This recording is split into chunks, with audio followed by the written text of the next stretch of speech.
Oops. Wait, hold on. Yeah, there we go. Am I good? Okay, there we go. Oh boy. Why can't I attack? Oh, there we go.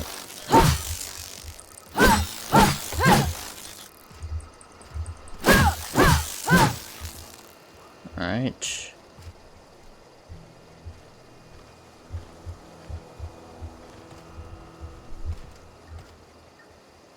Yeah, sorry, it's been a while.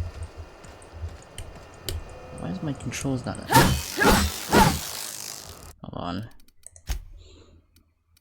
Gameplay.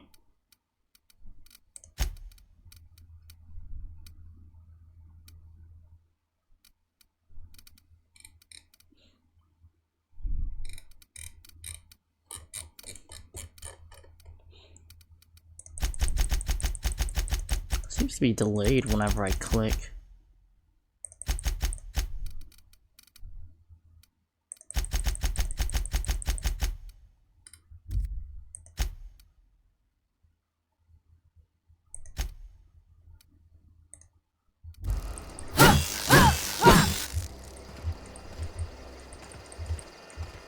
Oh.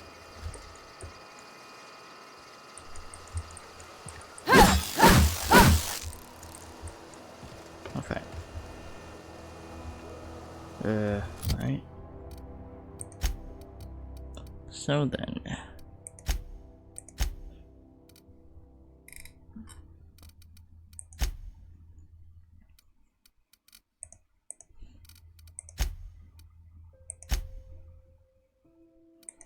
Yeah, let's just focus on the main quest for now. Yeah, it's been a while because I've been busy IRL with a lot of things, honestly. Oops. If you're hungry, Stefan's got supplies. Oh, alright.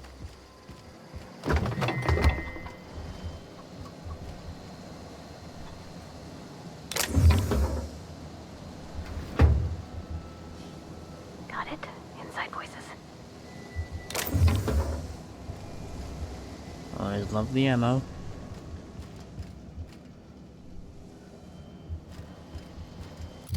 Oops.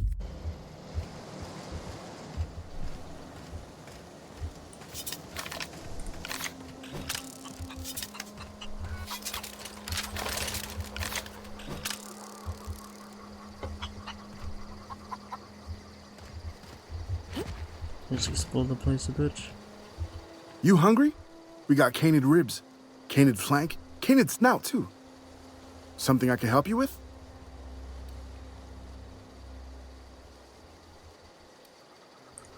Fresh off the limb, and that includes canid meat.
Is this junk?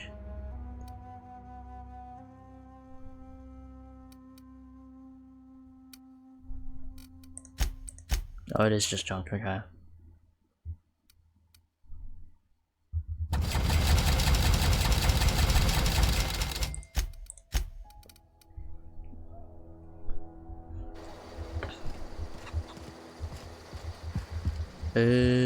Right.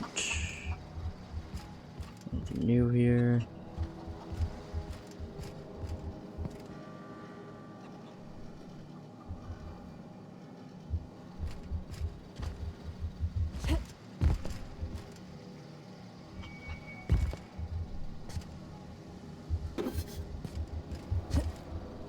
Well, my character isn't above stealing, so yeah, she do be an opportunist.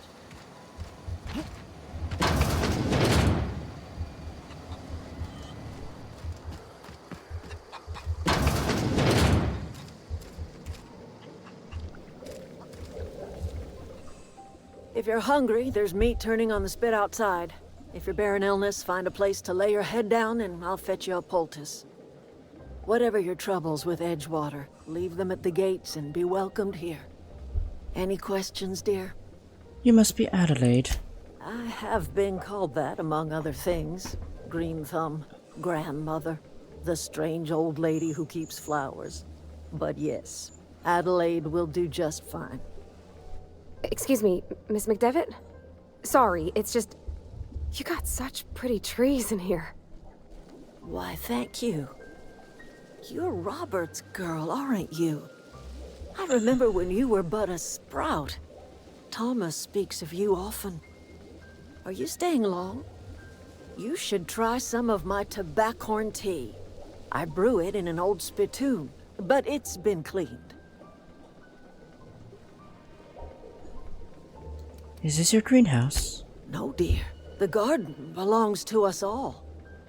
Life is the gift of the universe, and the universe yields its bounty equally, absent of prejudice. I'm surprised you managed to grow anything out here. The soil around the Vale went sour years ago, but I found a way to sweeten it back up.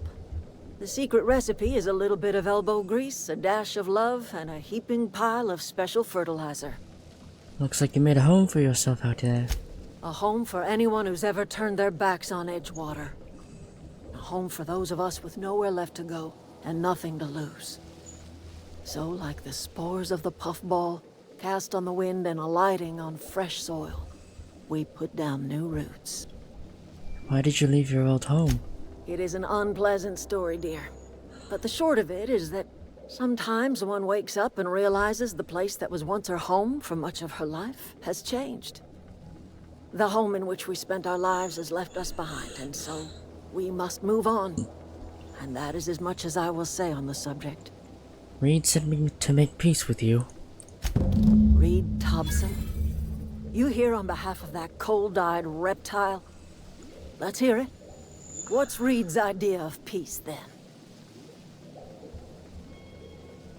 Reed asked you to consider coming back to town. He's willing to make amends. Make amends? Spare me. Only thing Reed knows how to make is a mess. Like everything else that comes out of Edgewater, that peace offering is canned. I and my own are living just fine out here by ourselves. Reed asked me to divert your power over to him. He mentioned the geothermal plant. He would do such a thing. The question is, why would you agree to his plans? Your camp has a power regulator. I needed to repair my ship. Cannery's got a regulator. You want ship parts, you ought to rip 'em out of the cannery's guts and leave us be. If you're going down to the plant, you should divert power away from Edgewater and toward our end of the grid. Think about it. You'd be liberating an entire town from a lifetime of service to that odious cannery. Seems the sort of thing a hero would do. What have you got against the town? You've seen that miserable excuse for a town with your own lamps. Hollowed-out workers laboring their lives away at the cannery, living off whatever scraps Spacer's choice throws them.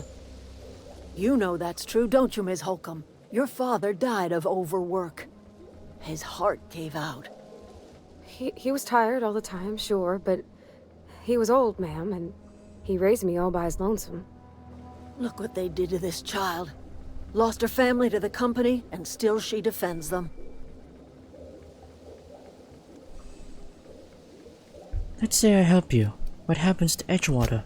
Life in Edgewater grinds to a halt. The cannery shuts down, workers desert in droves, and our own little camp grows and thrives. You think Reed's just trying to spite you? You bring power to Reed's town and you'll be killing us. Reed knows it. He's counting on it. I'll consider it. I trust you will listen to your conscience.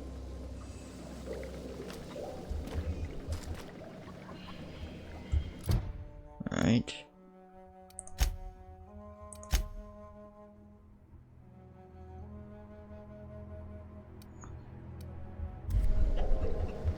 Anything else I can do for you?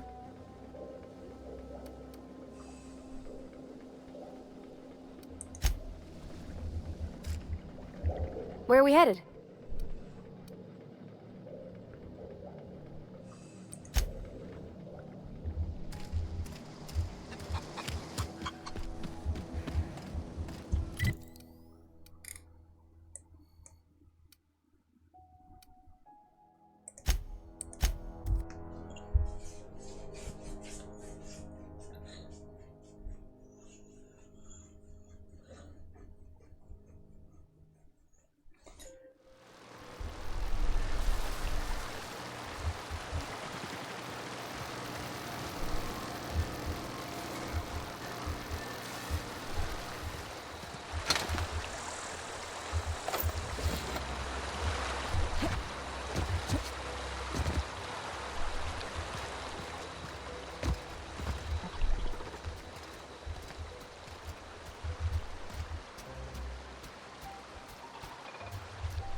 I've always wanted to poke around in here.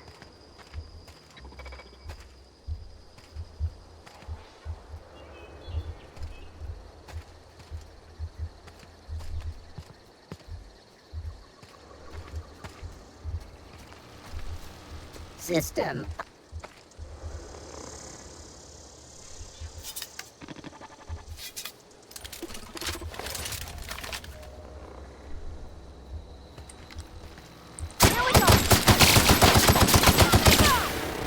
Ready for initiated.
Let's see, what do I specialize in again? Hold on, what's my skills? Yeah, I'm good at heavy weapons. As for the others, not so much. Melee, I'm good.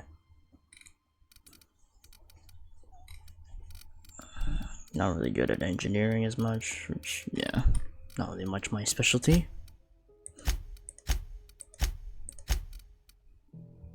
Party.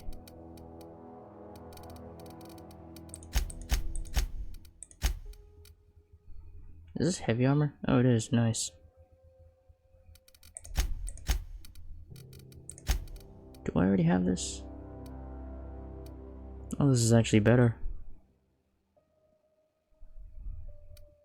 Okay. Noted.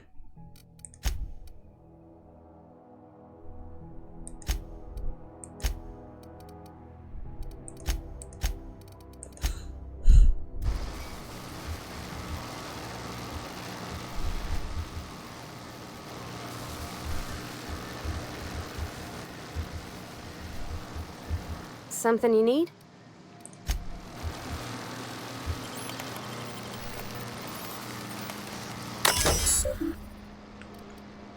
Alright, disarm security fences.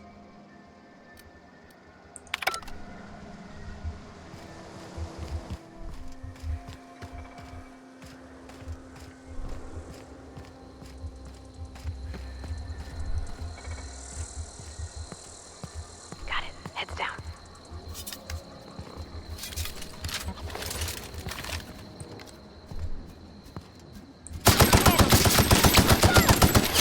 Sweeping the area.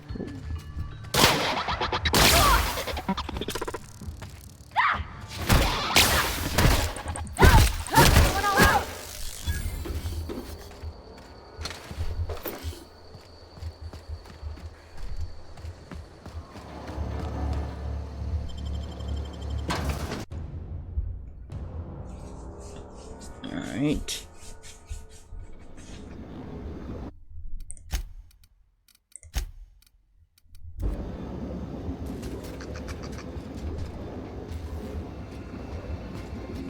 The control room should be ahead somewhere and a touch to the right.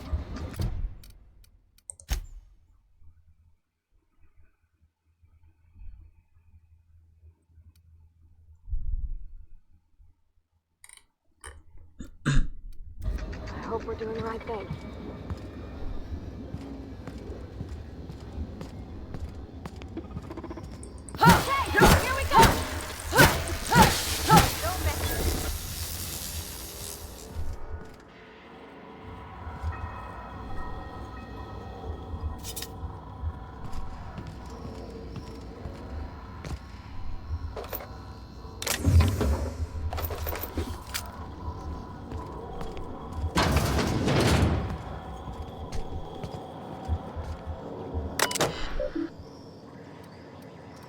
Office door. Oops.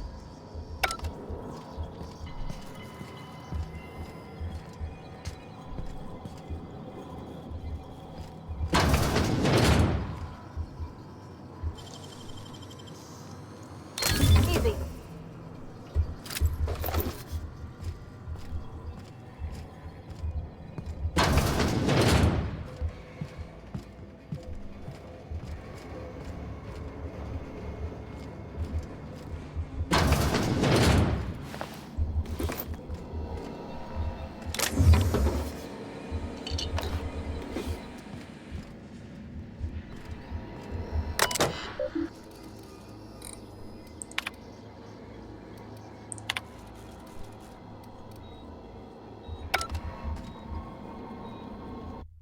I'll be right back.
Alright, I'm back.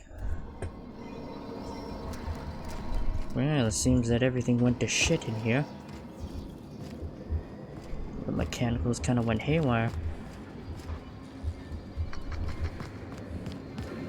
Anything else around here? Okay, well, let's go down.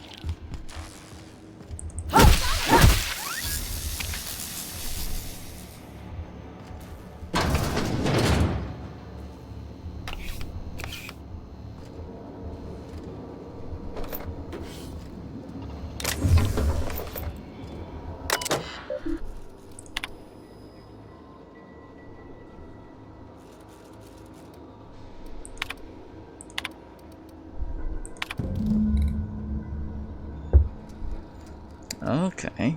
Chief of Security. Should be in my away room for the foreseeable future.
Status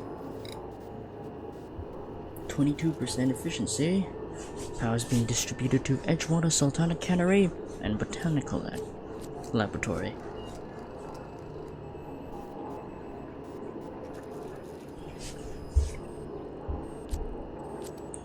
Redirect power.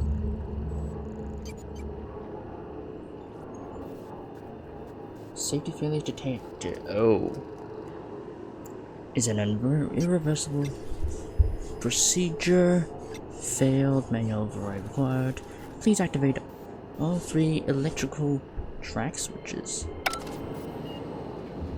Okay. 3 switches. That'll be easy enough. Well, hopefully.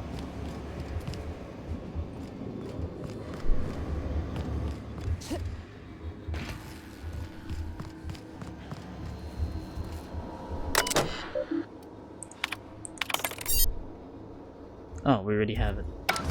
I didn't know we already had it.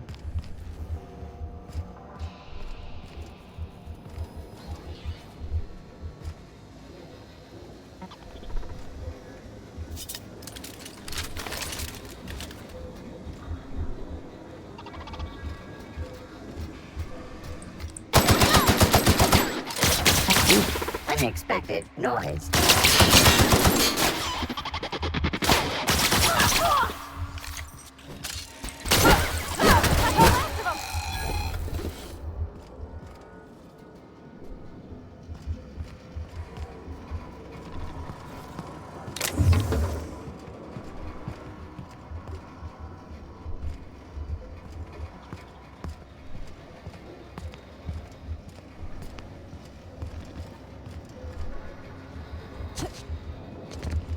There's a dead person there.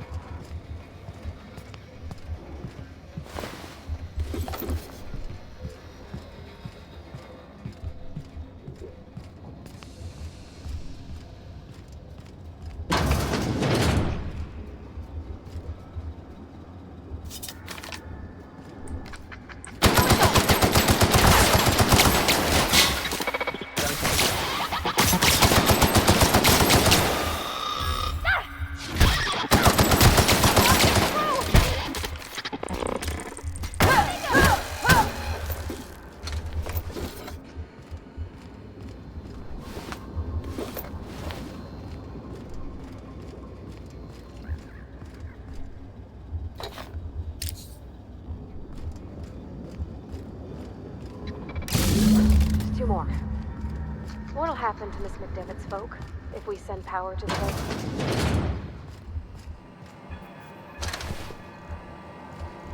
Self-diagnostics complete.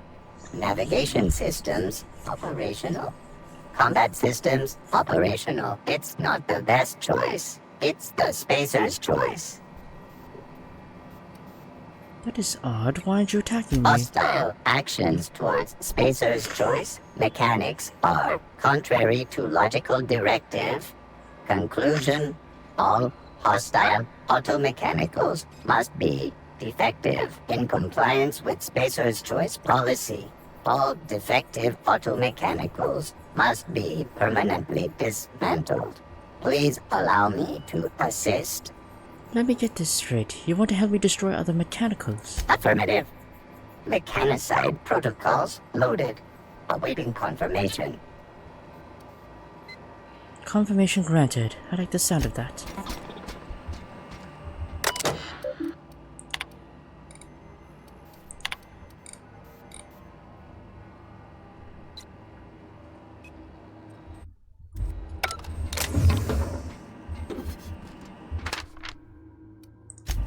Oops.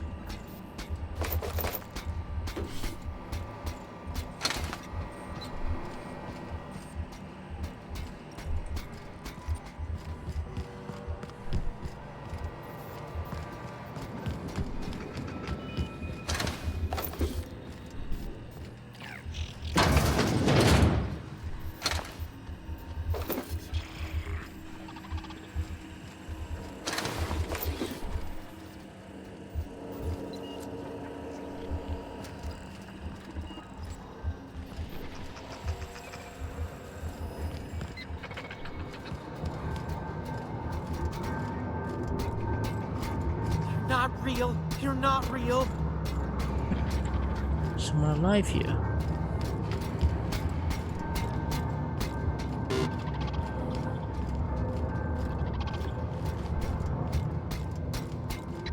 Mechanicide protocols currently active. No, just leave me alone. Please do not interrupt.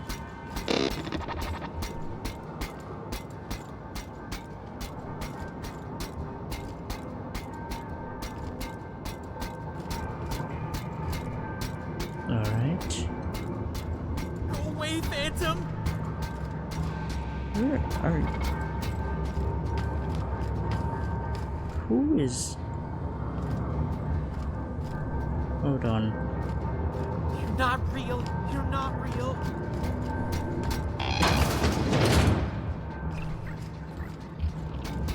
You're not real. You're not real. Let's go explore down here first. Get away! Get away!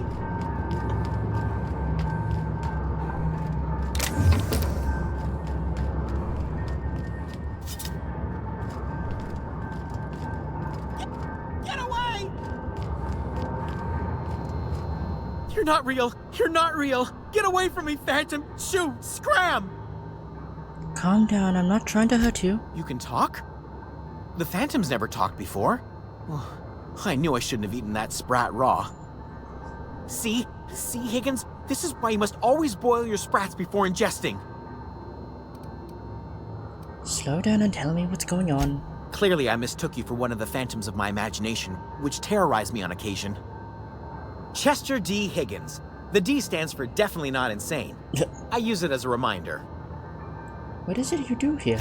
Oh, Higgins has been many things over the years. Sprat Wrangler, Saltuna Critic, Aetherwave Personality, Chairman of the Board, Galactic Defender, Sisty Pig Tycoon. I've come a long way for someone who started off as a simple engineer right here in this plant. You were an engineer. I specialized in automechanicals, drones, sentries, repaired them, maintained, upgraded, did it all from my old workroom just over in the next section. Right, was that before or after you became a cyst pig tycoon? Oh, before. Definitely before. Sisty Pig Tycoonery was the apex of my long and storied career. What happened to this place? Mechanicals lost their bolts. Opened fire on anything that moved. It was pandemonium. And you weren't killed. I was on cleaning duty at the time. My old boss had me scrubbing pipes when the killing started. So, as usual, I missed out. If you worked on these mechanicals, then you must know a way to stop them. Look, I don't want to fall into any trouble with the mechanicals. If they wise up to our plans, they will come for us. With prodding irons. I can deal with mechanicals. I made it this far, didn't I? You know, you remind me of myself back when I was an intergalactic adventurer. I discovered a flaw. Their hostility levels were hardwired to maximum. There's no changing that, but you could rewrite their targeting protocol so they attack each other instead. Mechanicals follow the behavior of the logic module. Someone tampered with it. Yes, that's exactly it. I see you're also versed in the noble art of mechanical engineering. The basics. There's a behavior control terminal in the other room. It should have options to change how the mechanicals act, including whom they shoot at. Oh, that reminds me. You'll need my passcode to access the behavior control terminal. Here, let me just write it down for you. Any idea where I can find a logic module? Funny thing, I was working on a logic module just before the mayhem started. Security chief found me and confiscated the logic module. I want to ask you something. The tail. Definitely start with the tail. If you're feeling adventurous, the ears are a particular delicacy. How have you been surviving all this time? Jimmy'd opened the vending machines. That lasted a good couple of months. Eventually, I had to resort to more unconventional means of filling my insides. So you ate sprats? Braised. Boiled, charred, skewered. Sprats are good eating, friend. Chock full of brain food. Mechanicals lost... You mean, why did the mechanicals go on a murderous rampage? Oops. Same reason any of us do, I suppose. The voices told them to do it. I was on cleaning duty at the time. Should go. Yeah.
Alright, modify behavior.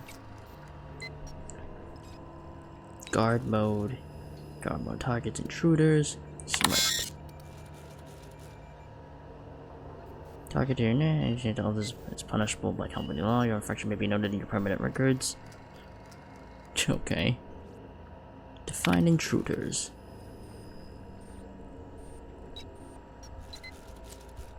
Yep. Define intruders as Spacer's Choice Automechanicals.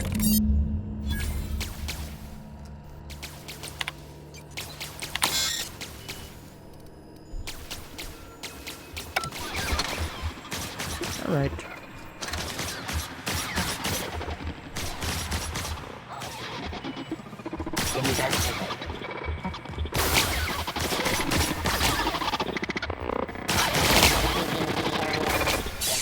Yeah, that's convenient.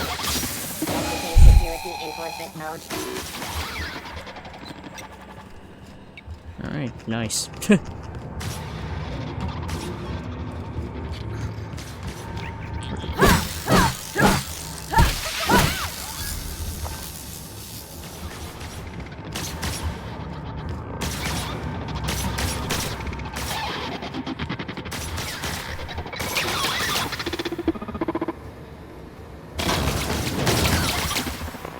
Mind me, you're liable to be called it.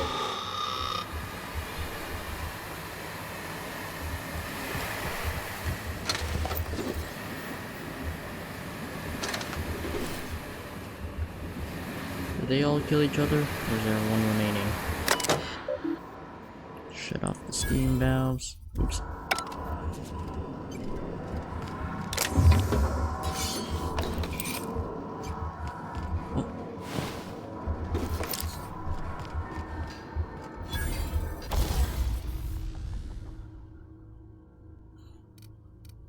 Break down.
Oh, Jeremy's dead.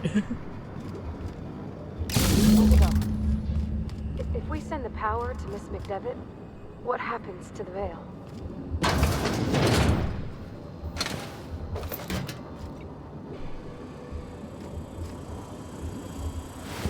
Halt. Investigate. Here they come!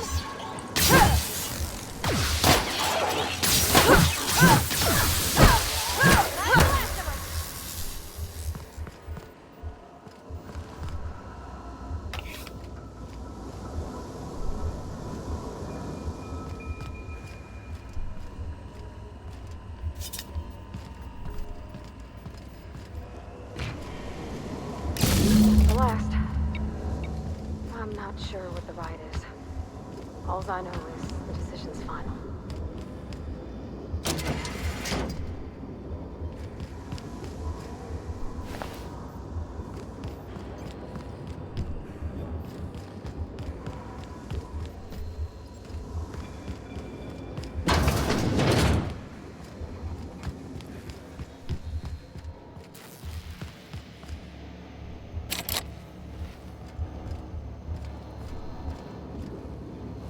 I don't know what the chief is, unfortunately.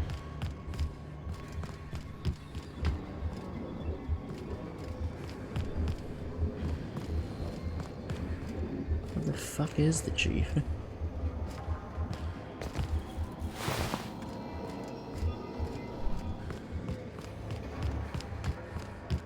Because I would like to get that one robot part, but I don't see the corpse of the chief anywhere.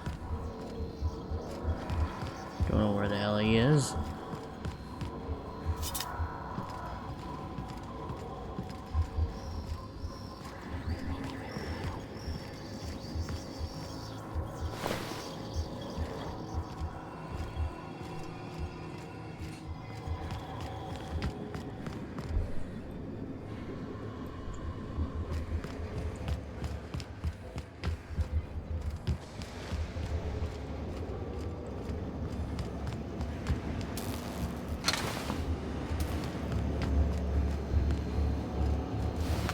Oh no, I thought that was the chief for a moment. God damn, where did the chief go?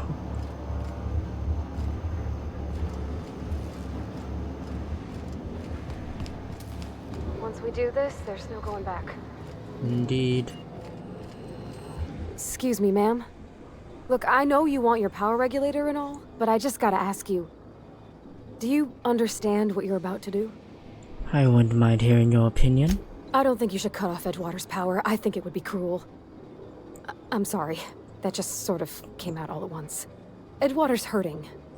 We've been losing workers year after year, and corporate hardly ever sends replacements. There's barely enough Saltuna to fill our bellies anymore. But the town's got some good people in it. Decent, hard-working folk just living their lives the only way they know how. They don't deserve to be punished.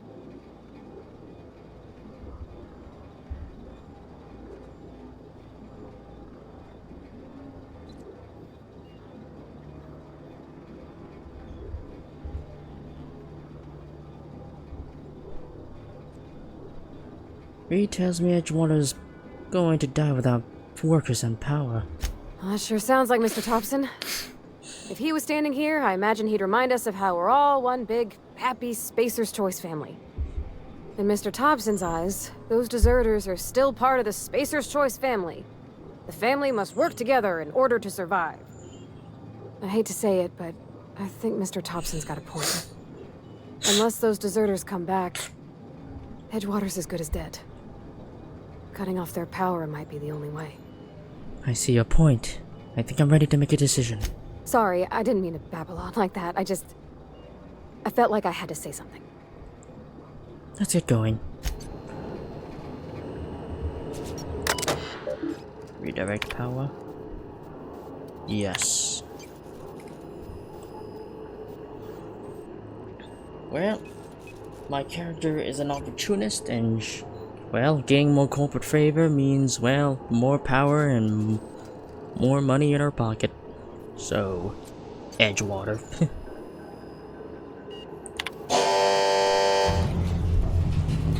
Yep. Power regulator is safe to remove.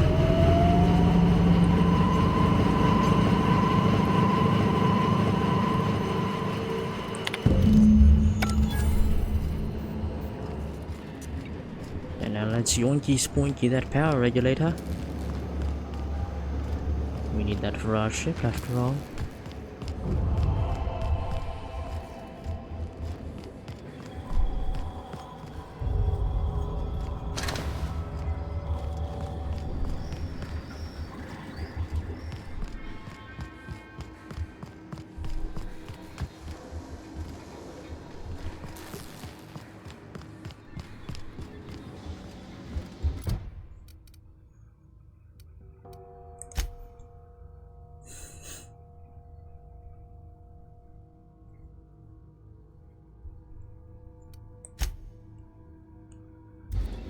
Yeah, now we have to go back to the botanical lab.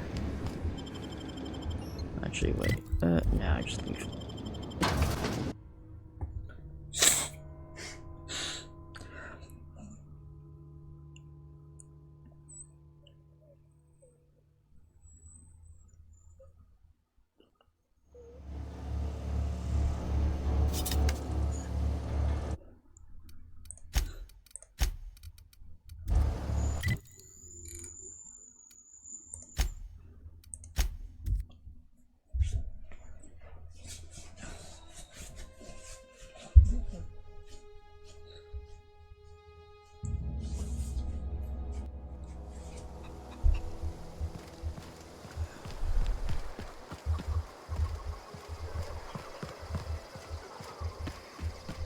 Oh, that's Thomas. He used to follow me around before he left the... That's the thing about growing old. Your eyes start to fail. Elsewise, I would have seen you for the snake that you are, chopped you into pieces and roasted you on a spit. This is all you're doing. Cutting off my power, killing off my garden. Without refrigeration, my food will spoil, and my flock will starve. I want to ask you this in private, away from the eyes of my flock, so they do not see me lose my temper. Tell me, why did you do it? Reed needs his people back. You want my flock wasting their lives in that cannery? Fine. Go and talk to them. Go talk to Grace and Thomas. Look them in the eye and tell them their life here is over, and the only thing left to do is go back to Edgewater. This is now your responsibility. And you tell Reed Thompson that I will never return to Edgewater. I would rather die among my flowers than live under his management. What happened to you, Adelaide? All this anger had to come from somewhere. My son worked in that cannery. When the plague started coming, he was one of the first to fall sick. We had a store of medicine locked away, but Reed refused to treat him. Said my boy didn't deserve treatment. Said the medicine would have been wasted on him. So I buried my boy in the cemetery, gathered my belongings, and left. That's as much of the story as you need to hear. You're being unreasonable. Come back to Edgewater. As long as Reed is still in Edgewater, I will not return. Those are my terms. I'm willing to deal with Reed for you. You offering to cross Reed off, huh? This some sort of twisted reparation for what you've done? Or you just looking for a chance to sow some chaos? Kill Reed if you must, or talk him into leaving if you can. He and I are not sharing the same four walls together. Reed isn't just going to leave his post. I'll need some help convincing him. Tell Reed that I can make his people healthy again. I can end their plague. Start a new garden right in the cannery. 3 square meals for every man and woman in Edgewater. Tell him how I've made the Vale bloom again. The soil has whispered its secrets to me, and I alone know how to breathe life back into the earth. The secret is human corpses. I've been grinding them up in my fertilizer for years. Marauder, worker, don't matter much to me. The human body is rich with nutrients. What happens when you run out of corpses? Edgewater Cemetery's got corpses aplenty. Enough for a generation's worth of crops. Enough talk.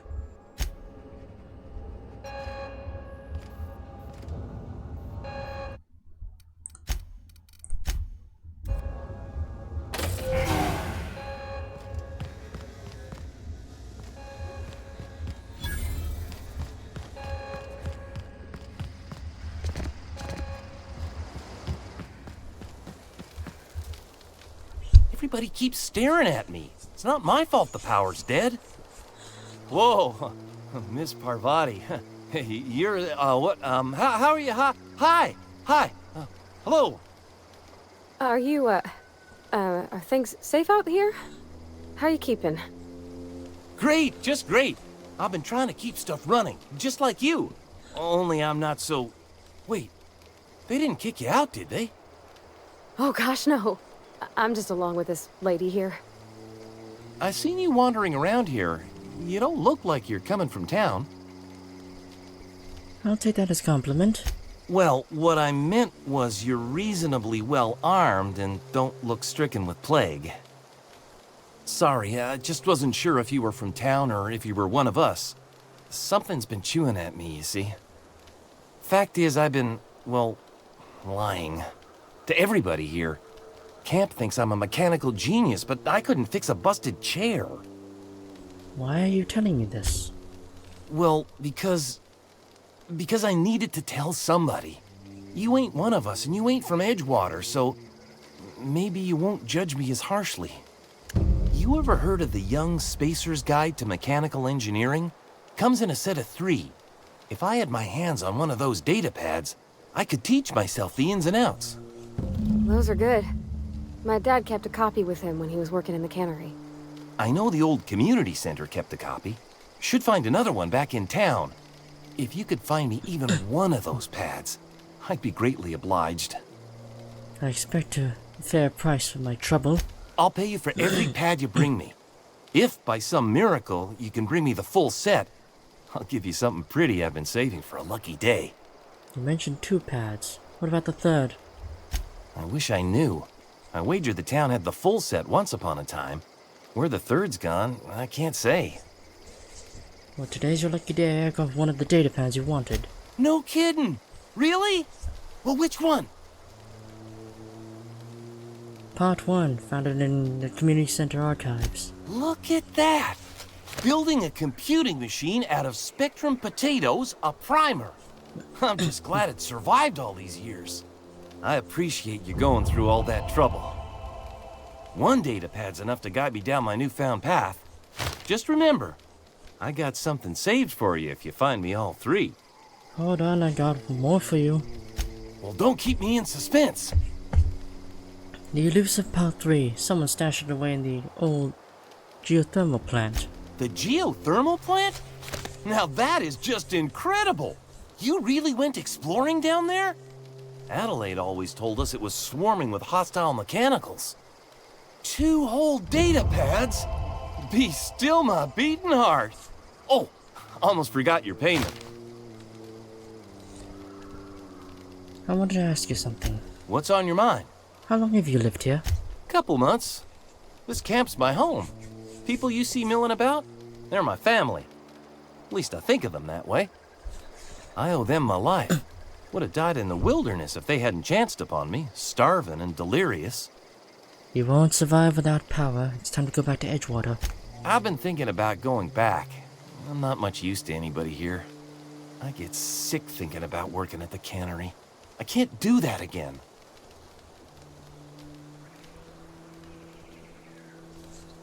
So don't work at the cannery. You wanted to be an engineer. You know something? I think you're right. The town could use another engineer, and I'm on my way to becoming one. I could do a lot of good in Edgewater. Maybe even keep a garage of my own with a little workbench and my very own toolbox. It's just... Adelaide's never gonna forgive me. Not in 100 years. I go crawling back to my old life in Edgewater, and I'm as good as dead to her.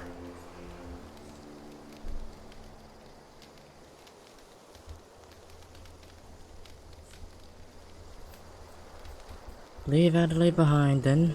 Edgewater needs you. Are you sure about this? If we head back to Edgewater on our own, Adelaide won't come with us. She'll stay here and curse us till the end of her days.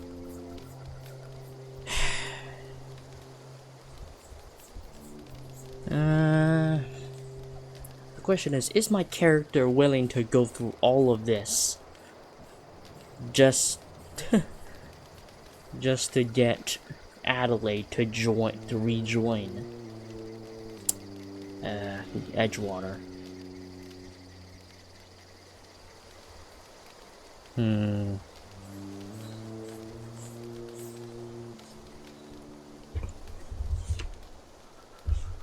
Nah, I don't think my character would be willing to do that. She is a bit neutral evil after all. I'm sure you're better off in Edgewater. Let Adelaide stay here. I expect we got no choice. Edgewater needs us back, and loath as I am to admit it, we need Edgewater. You okay with this, Grace? Zoe's still out there. Don't much care to leave her unaccounted. If you find her, could you let me know? We'll be waiting in Edgewater. Just give us some time to gather our personals and say our goodbyes. If you run into Reed, you tell him we're coming back, yeah? Take care. Lovely. Let's see here.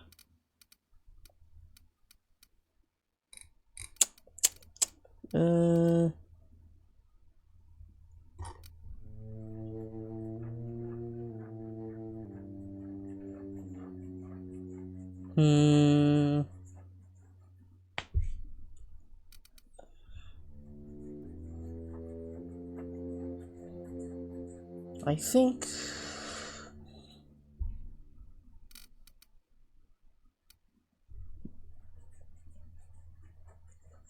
Hmm...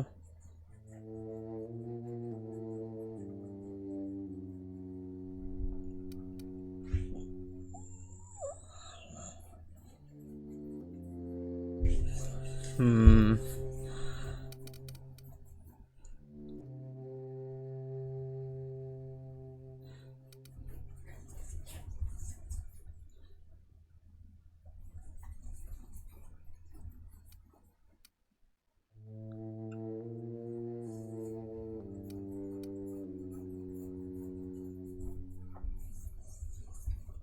Oh, okay. It also has combat benefits. Okay. Increases coward chances. Okay.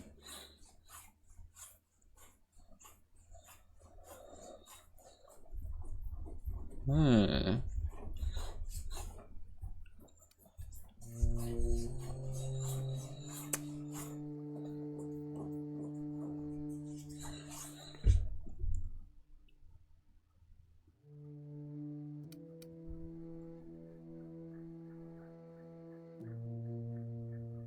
Okay. That doesn't sound bad. Hmm. Okay.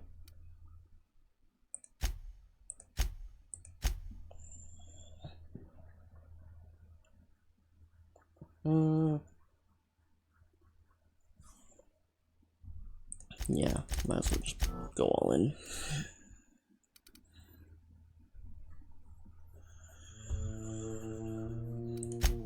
Yep.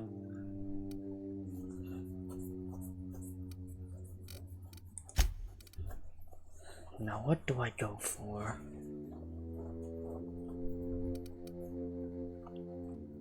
Damage from claw. Oh, that's pretty good. Additional ammo. Tactical time dilation. Traveler. The XP from companion kill.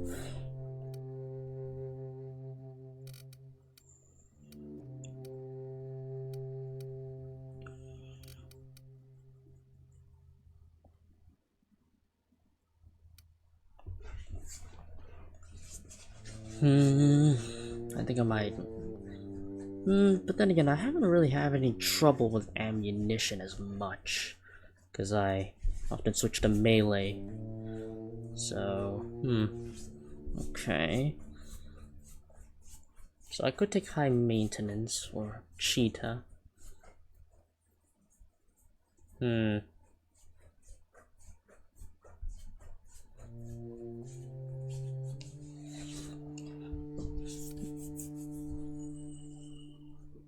Could increase my walk speed. I'm not a lone wolf.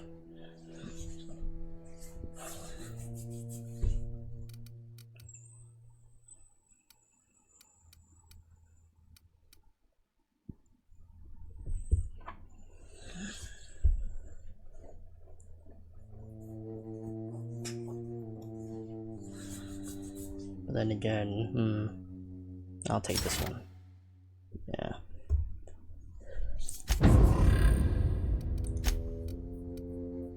Return to read.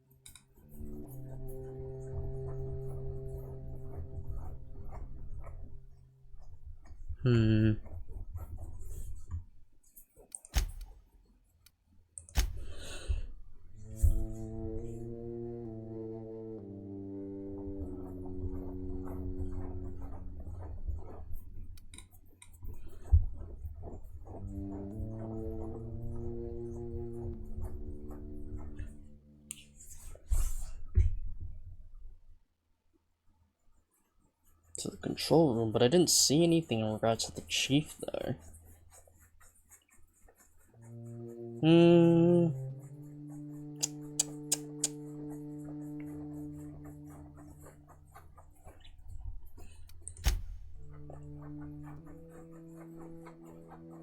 The shack where Zoe beds down for any hints where she might have gone.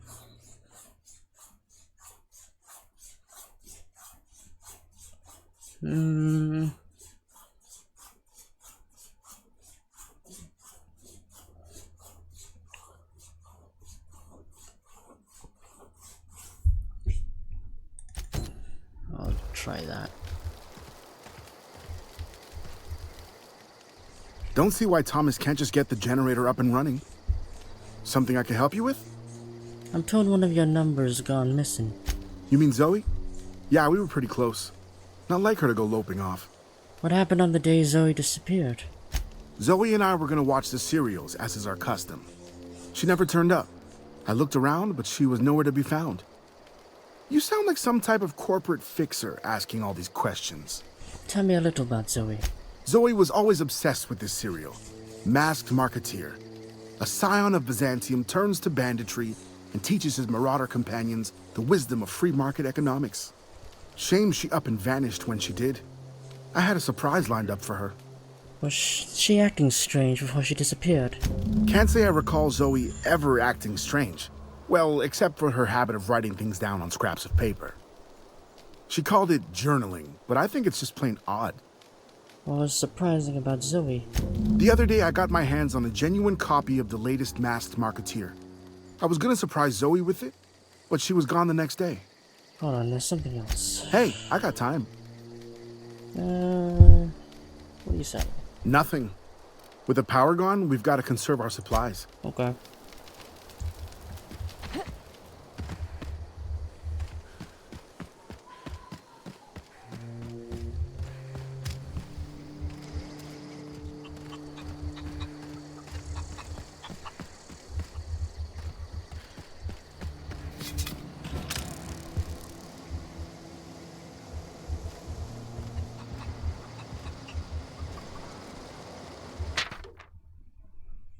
Alright, Zoe's journal, page 12. So that's it then. No more Edgewater for me. No more cannery, no more jumpsuits and gloves. And yes, ma'ams, and would you like another's? I don't know why I'm writing this down for posterity's sake, because I've always hated the cannery and don't think I'll ever have to look back to this journal many years hence and tell myself, oh wow, I did hate the veil once, didn't I? Just because I got sick, everybody gets sick. Well, okay, I got sick and grabbed a little too much adrenatime. It's not really a crime. I gotta treat myself when I'm sick, don't I? Whatever happened to personal responsibility and surviving by one's own bootstraps? Oh, but you misappropriate one box of adrenatime and suddenly you're committing larceny.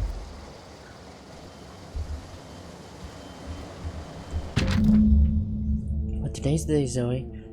Today's the day to take your destiny into your own hands. I've been listening to Grace talk about the marauder threat. Bands of the wild, free-spirited bandits living in camps out in the hills, warming themselves by the light of barrel fires, probably mounted the heads of their enemies on spikes as a warning to folk like me, living a life of comfort and ease, free of any rules. I bet they could take the whole region if they are organized. I've been tucking away some of Adelaide's food, and I've got some spare cans of salt tuna.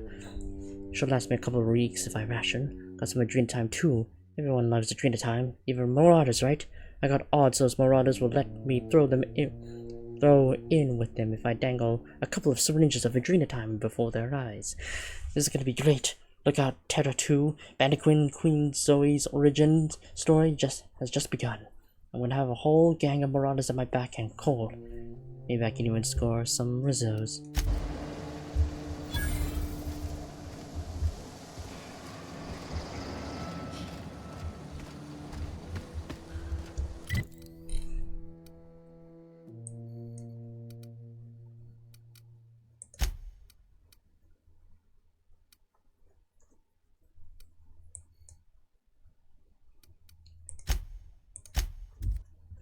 Yeah, she's probably dead.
Wow, she's alive. you crossed them all off, like some sort of heroic accountant running down a list. Teach me your I already ways. killed them all. Yo, Zoe, your people are looking for you. What? You mean Adelaide's little congregation of nature-loving nobodies? I could not possibly be less interested in them. You, on the other hand, you were a sight to behold. If I had half your skills, I'd be the greatest outlaw the coast has ever seen. I need you to clarify something for me. I'm great at clarifying. Are you a prisoner here? No. I insinuated myself into their company, see? And they didn't seem to mind one whit. I'm impressed. How did you pull it off? I may have bartered them a few boxes of Adrena time, but yeah, I'm sure that's got nothing to do with it. How are you even alive? I don't know. The vital processes that constitute the miracle of life are mysterious and unknowable. Oh, you mean around these guys? The Marauders wouldn't hurt me. They love me. I'm practically their queen. Yeah, must be my natural charisma. Why did you leave the camp? I got kicked out of Edgewater on account of falling sick with plague and stealing some medicine to treat myself. I'd heard some outlaws set up camp in the botanical labs. I decided to throw in with them, seeing as I always wanted to be an outlaw myself. Instead, what do I find? But a bunch of former workers camped out around a greenhouse. I couldn't just go back to the cannery, so I was stuck with them. There was something else, actually. I've got all the time in Halcyon. I've been sent to find you. Why? Adelaide wants me back on garden duty or something? Thanks, but I'm not going anywhere. This is where I belong. You should go back. People are worried. I doubt that. Nobody in that camp really cared about me. Stefan's planning to surprise you with an episode of your favorite serial. Wait, you're telling me he's got a copy of The Masked Marketeer? Why didn't you say so? I'll take my stuff and head on back, I suppose. Grace is going to be glaring knives at me, so I've got that to look forward to. Take care.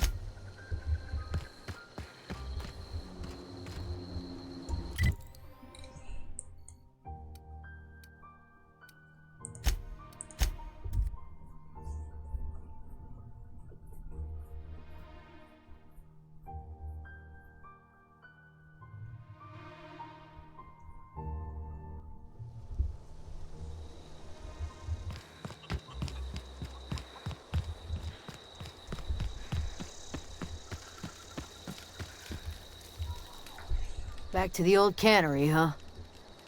Don't know what else I expected. I talked Zoe into coming back. We didn't always get along, but I'm glad to know she's safe. What happened, anyway? She joined up with a band of marauders. They hadn't hurt her. Zoe joined up with a band of marauders. Zoe. The same Zoe who doesn't know a barrel from a trigger. Well, I've heard stranger things. You pretty much did my job for me. Least I could do is pay you for your trouble. Let me know if I can do something for you. I'll leave you be. I don't know what Okay.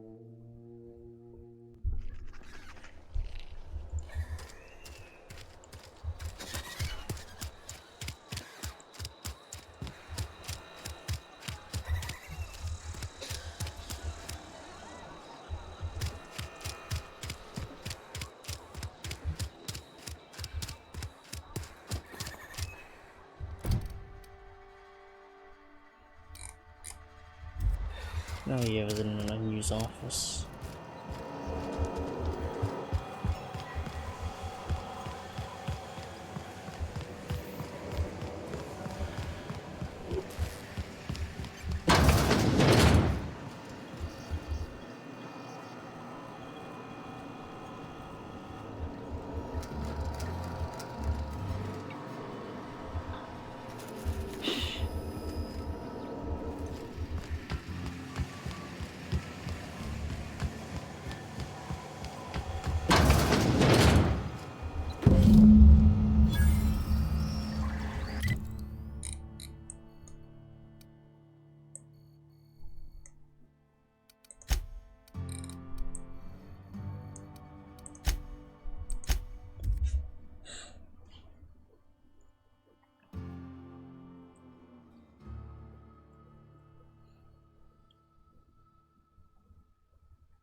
This was a nice family, you know.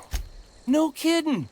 Really? Part 2. Well, which one? Found it in the cannery. Ain't that just ironical? If I'd worked a little longer back at the cannery, I might have found this myself. That's a complete set. All 3 parts. I'm gonna be the greatest engineer Halcyon's ever seen. Aside from you, Ms. Parvati, I swear, I'll do you proud. I'm glad we could help, Thomas. I've been saving something for you. Just a little contraption I found. Should fit right into your outfit.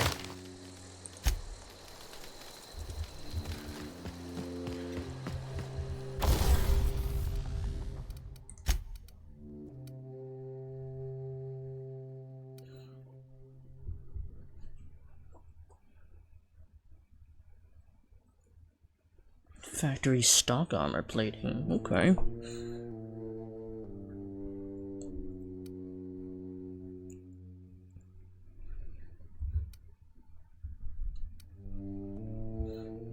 Toughened. Okay. Armoring.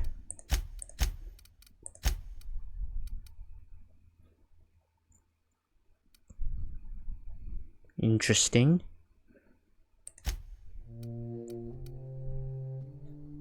I'll hold off on that for now.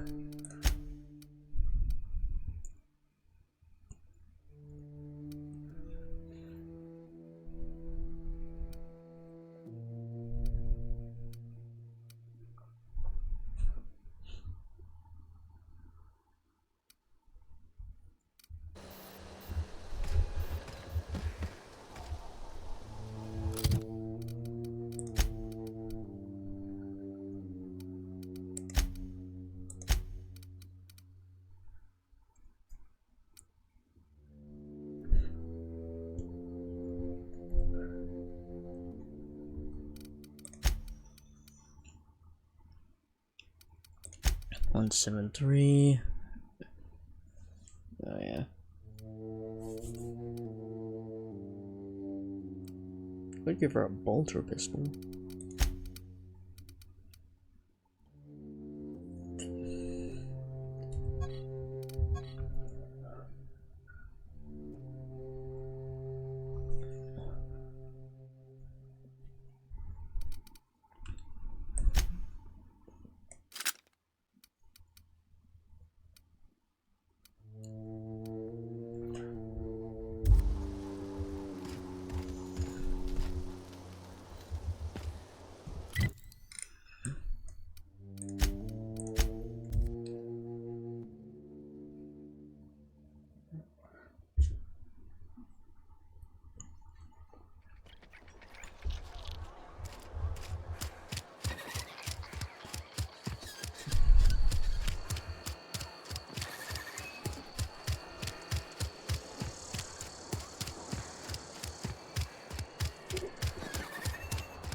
This is a fine day, friend.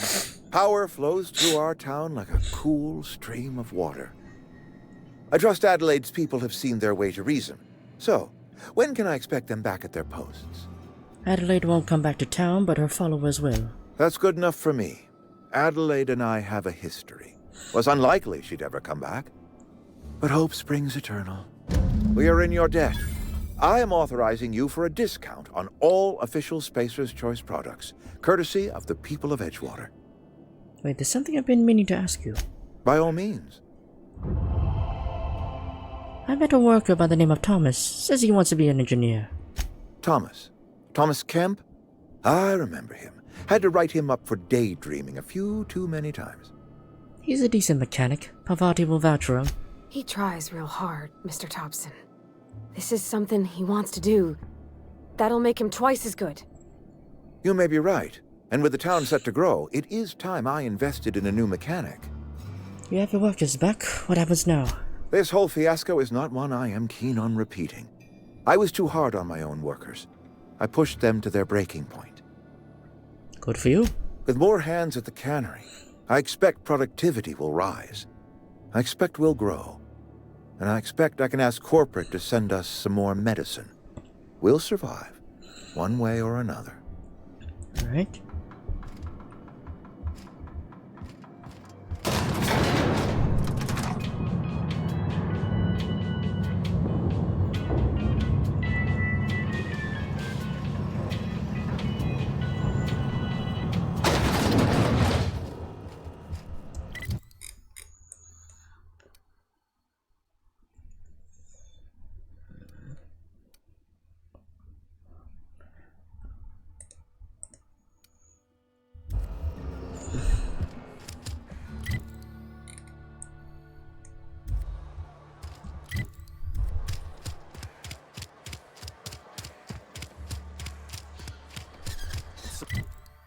Sorry, I'll just be a minute. Wonder if the plague's ever gonna pass.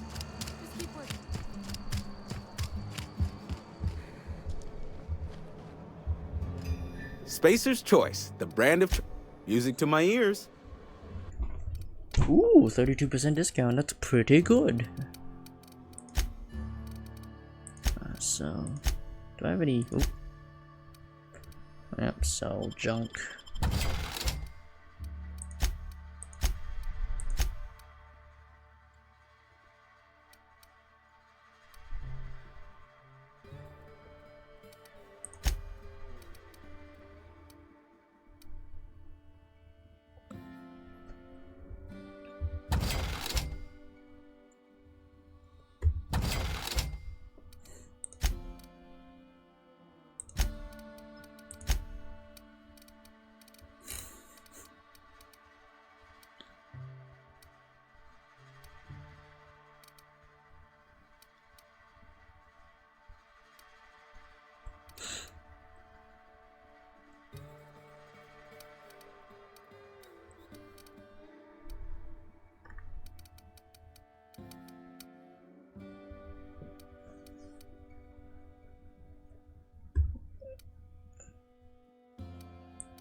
Stranger in a strange land, and here we go.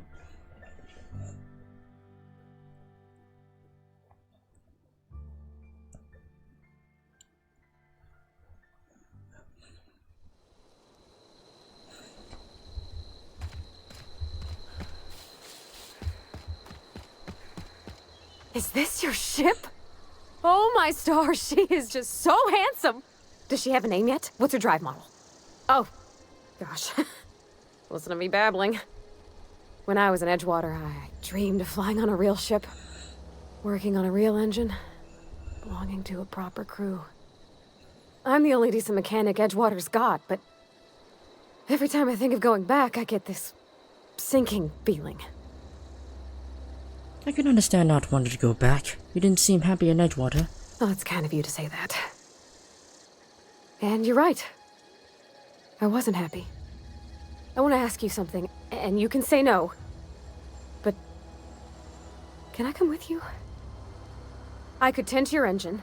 I know my G-valves for my catalyzers, and I can keep your ship singing. And if you ever need a pair of eyes watching your back, I can do that too. Are you sure we won't mind you leaving with me? I know.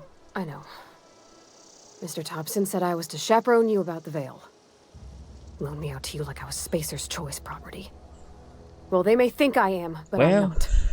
Yeah, Mr. Thompson's got a temper. But I'm more scared of Well, missing he's already out got a than I am of replacement him. engineer on the way. I don't want to lose my one chance at seeing the stars. I'll be glad to have you along. Pick a cabin. It's yours. Yes! I mean, thanks. You won't regret this, ma'am. Captain. I can call you Captain now. Ha! I got a captain. Let's roll. Oh, I keep forgetting to hold. Well, I certainly am looking forward to flying on a ship named the Unreliable. I'll just head upstairs and claim a room. Yes, you caught me ruminating again. Guilty as charged. What's occupying your thoughts? I'd like to know of something about those I'm flying with. What's your story? Nothing too out of the ordinary. Just your run-of-the-mill vicar with a violently enthusiastic disposition. Violently enthusiastic disposition? That's what my parents called it. I grew up in a pit of a town much like Edgewater. I was destined to be a laborer like my parents, but I was infected early with a need to solve the equation. My passion didn't sit well with them. Why were you so passionate about it? My parents, ironically. They internalized the precepts of scientism like no one I've ever known. They had a pure faith, a faith that brought joy to them regardless of the situation. I envied that. I wanted that peace. I thought if I became a vicar, I could find it. Or at the very least, find out why I lacked it.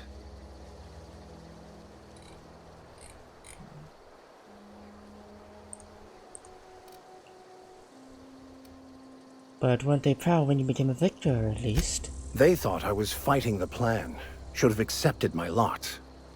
Some people pursue the clergy for power, prestige, but that was not me. What is this plan you keep talking about? The simple version is this. The force which we call the Grand Architect created the universal equation that underlies and defines everything in the universe. Everything flows from the equation, or in layman's terms, the grand plan. Is the Grand Architect a consciousness? A natural force? Did it create the equation on purpose? The answers to these questions don't really matter. The equation, the plan, is all that matters. Contentment is found by accepting one's role in the plan. Besides the Grand Architect and the plan, what else do you believe? Scientism, as its name implies, believes that nature abhors equality. The strong survive, and the weak perish for the betterment of the whole. And reason, not emotion, is the seat of all morality. Wisdom means accepting the vicissitudes of life with grace and dignity. Now that's a religion I can get behind. Screw the weak. Well, that's not quite how I'd put it. I prefer to think of it as looking at reality for what it truly is, not how we'd like it to be. Yes? Seems quite trusting of you to just sign without knowing anything about me. I have run headlong into too many walls in my pursuit of the truth. This book is my last hope, and you were my only hope of getting it translated. Makes sense. What about you? What's your story? I was a colonist on the Hope. A scientist named Wells saved me. And how did he do that? He stole my body from the Hope at the edge of the colony and thawed me out. Well, you do seem different than every other colonist. Let's pretend for the moment I believe you. What are you going to do now? I'm helping him recover some more of the chemicals he needs to save the rest of the colonists. That seems a dangerous proposition. Why risk your life now that it's been returned to you? I had family on the Hope. Oh, I see. You have my condolences. Tell me again about the book we picked up that's in French.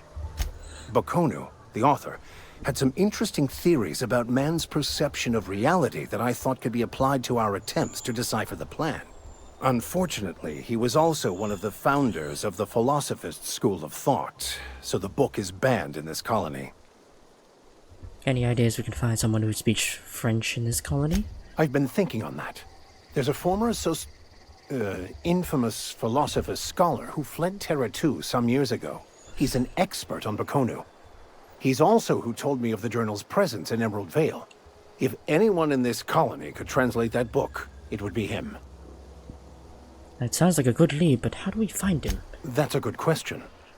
We should start on the Groundbreaker. It's where I'd go if I wanted to get off Terra 2.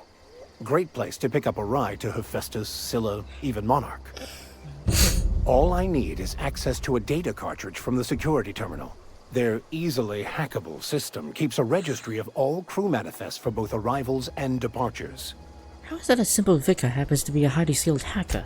Before I transferred to Edgewater, I had a wealth of time to develop certain, secular skills during my years serving a particular penitentiary flock. I meditated, led sermons, provided guidance to the inmates as needed, of course.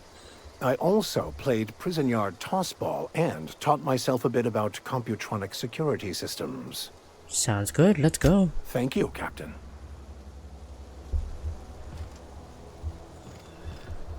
I think you did the rightest thing you could sending the power back to Edgewater. A lot of people would have suffered otherwise. People I care for. Even if they ain't care much for me.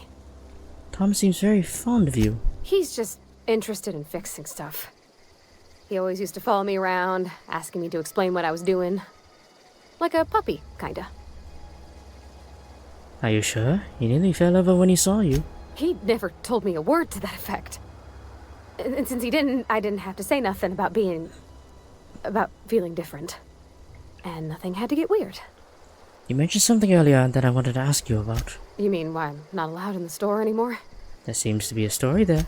There was a kind of a thing with a vending machine when I was 12.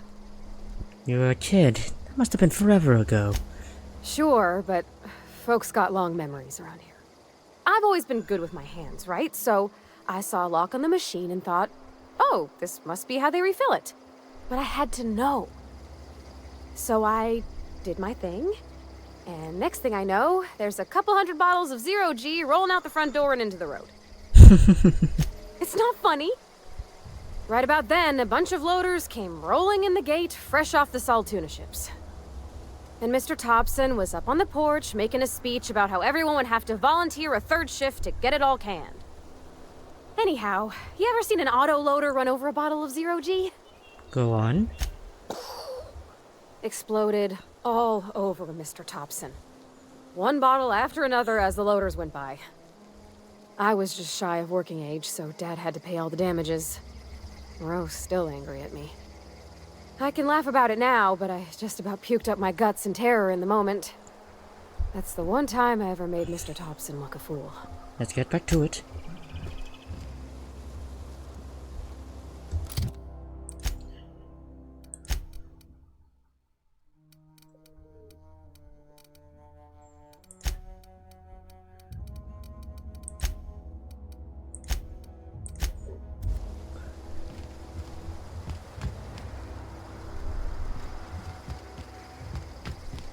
Captain, I have detected that Edgewater's power supply is now optimal. I applaud your willingness to invest your time in the local...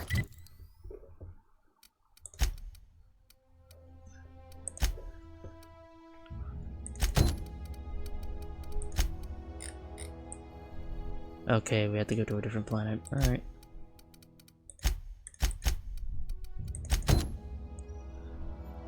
community.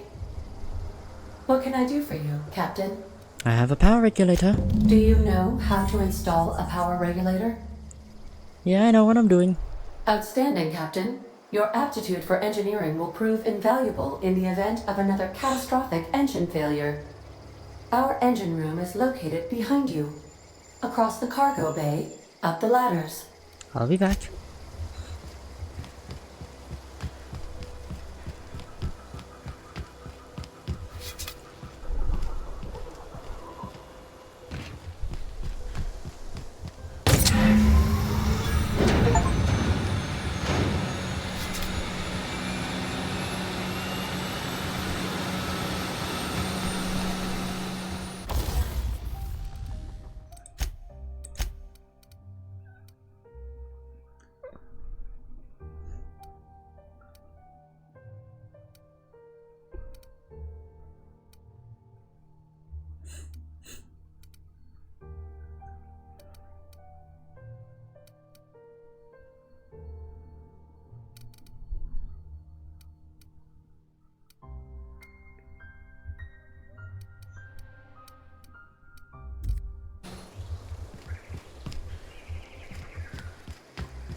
What can I do for you, Captain? I've installed the power regulator. All systems are operating within acceptable parameters. I am prepared to bring the unreliable into low-altitude orbit. This should prove an adequate test of our flight capabilities. Let's get out of here.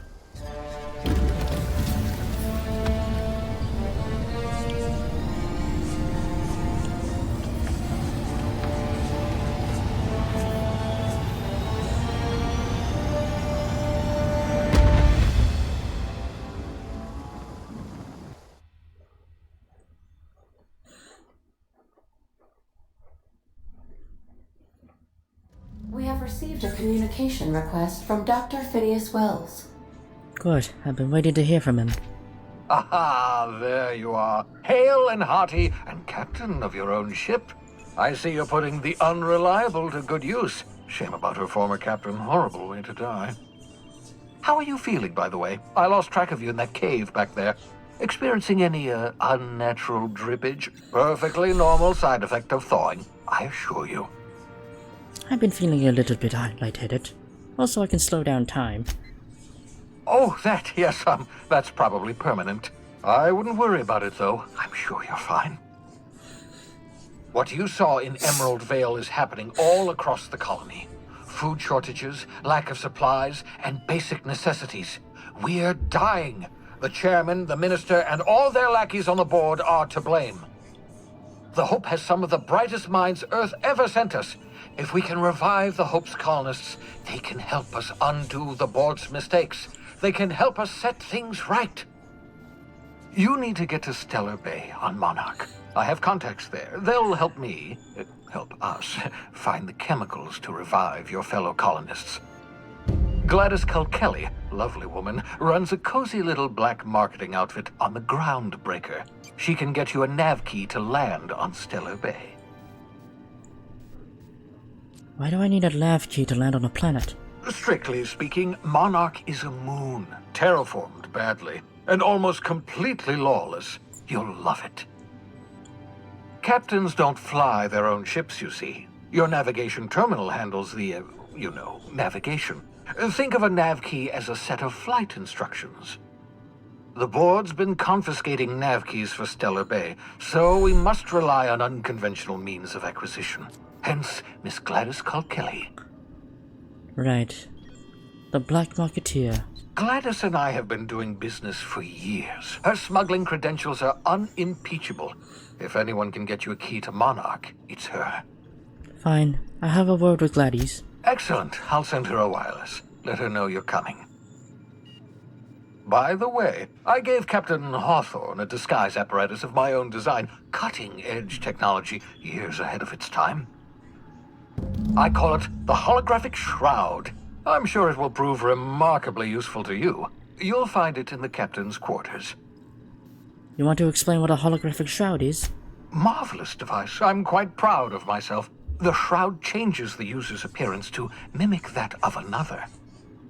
It has limits. First-generation technology, you see, but promising. Exciting to see it in use at last. Very simply, the holographic shroud uses biometric information contained on standard identity cartridges to generate a holographic projection around you. You mentioned this thing has limitations. Only stands up to a casual scrutiny. Use it too long, bound to flicker, blur, something like that. Movement makes it more likely. Best used in moderation. When you see guards in your path you can't sneak past, for example. Maintain your distance. Act normal. No running, no jumping. Don't draw their attention. If they pay attention, they're more likely to notice flaws in the hologram. People will actually fall for this? Seems far-fetched. Ha ha ha ha! The beauty is they don't expect it. The shroud is the only one of its kind. We humans have a tendency to overlook the unexpected. Activate the disguise, walk past someone. What do they see? A figure dressed like a fellow employee. Don't act odd. They won't focus on you. I'll put it to good use, thanks. Excellent. I'll contact you once you've found a way to get to Stellar Bay. If you have any questions, come see me in my lab. And remember, don't trust the board. They'll try to win you over with promises of wealth and power, but it's a lie. The board's only interested in filling their own pockets. If we don't put a stop to them, they're going to run this colony to the ground. Transmission ended. If you are ready to depart, please select a destination on your navigation terminal.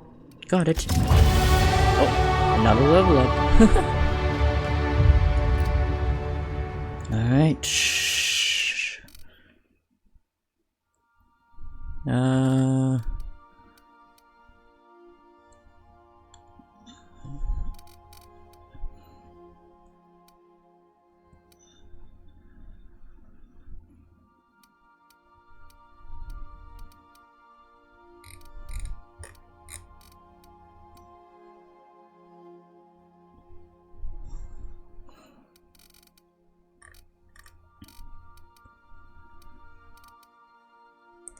I'll bump him up to 50.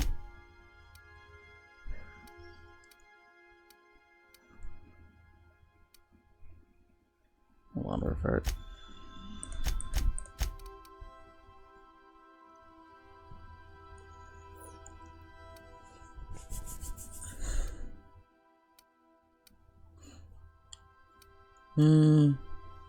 Okay.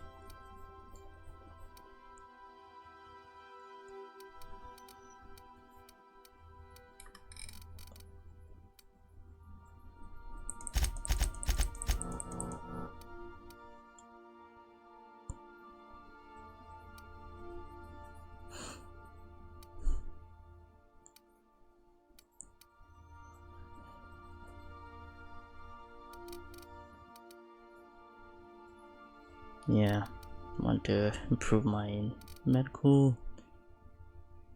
Actually, hold on.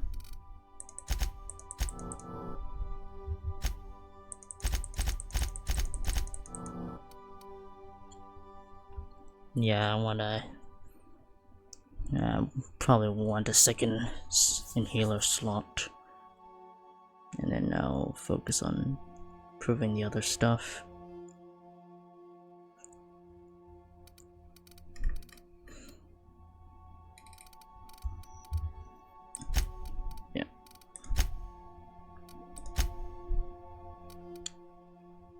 Sawed-off shotgun. What is his skills? Oh.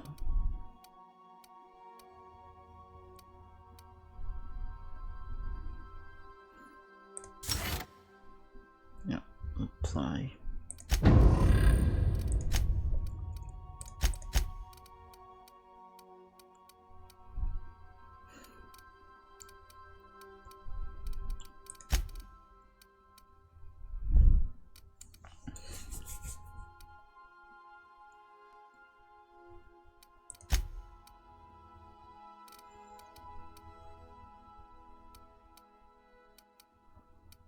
Intimidate. Okay.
Yeah, so this is my hiding spot now.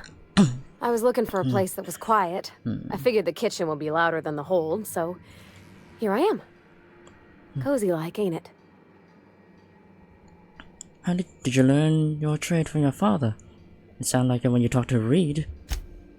Mostly, yeah. I lived in the maintenance office near all my life. Mr. Thompson never let me forget how funny that was. Reed seemed to have it in for you. I'm not exactly a model employee. Not like he wanted. The kind that stays quiet and gets the right work done in the right order every day. It's not normal for anyone to do as their parents. You take a vocational test. That decides your schooling and your career. When I tested out for maintenance, everyone figured it was on account of my dad. They were real unhappy with us. One aptitude test determines your whole life. They're powerful good tests. They rattled off this whole list of names who'd worked on them, with fancy bits hanging off them. Doctors and esquires and the thirds. Even if you don't believe they actually catch what everybody's best at, everybody's got to take them. So at least it's fair-ish. Why would people be unhappy about you getting a maintenance job? Because they were hoping their own kid would get the job and get sent back to Edgewater. When folk go away for schooling, they don't get back to where they begun. Not usually. You go straight to your first job, wherever the company's got an opening. You don't have a say in it at all? I reckon you could say, no thanks, I don't want a job. But then you don't got a job. But you're actually good at this, and you enjoy it. Well, I'm good at making things work the way they ought. Not so much at doing such to somebody else's schedule. There's times I'm working deep in the guts of a loader, getting it all running perfect. Then I look up to see it's tomorrow, and I've blown another deadline.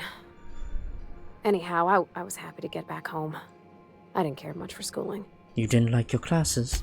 Oh, there were a whole lot of reading, not nearly enough doing.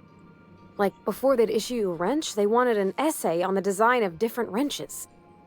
Then there'd be quizzes on company regulations for storage and maintenance of wrenches. What did you do in your time off? As soon as I got permission, I spent all my time in the machine shop. They had all manner of parts, but they didn't want me using them, so I had to sneak them sometimes. I even slept in there. Had a hammock tied up in the rafters. Before I left, I installed a little skylight for myself, so I could see the stars. Build anything fun? When an engine came in, I'd strip it down and rebuild it. I mostly built for myself. Custom tools, little mechanical critters to talk to. When my roommates tried to talk, I'd get so nervous I'd be drenched in sweat. It was easier for everybody when I stayed off on my own. I doubt any of them remember me now. After school, you moved back to Edgewater. Yep, nothing much had changed. Everything was a little grayer, a little dirtier. Dad met me at the shuttle and gave me a big ol' hug. I noticed straight away that he was moving slower and stiffer. He made a little grunt when I squeezed. Did you get much time with him after he got back from school? About a year. I tried to do more of the work so he could rest. His heart gave him pains. Dad never said that he loved me, you know? I knew on account of him showing it. How he'd stay up late to help with my projects or listen to my fretting. Oh gosh, look at the time. Sorry to bend your ears so long. And I got so much to do before this ship's in decent shape. What do you think of the ship? That's in pretty good shape considering how hard Mr. Hawthorne ran it. It's a Yakita LHA 120, A2 model, I'm pretty sure. The Block 2 design scooshed in extra cargo space but didn't change the stock engines. Probably a touch underpowered, huh? Accurate in all particulars. I conclude you are Edgewater's board-certified mechanic.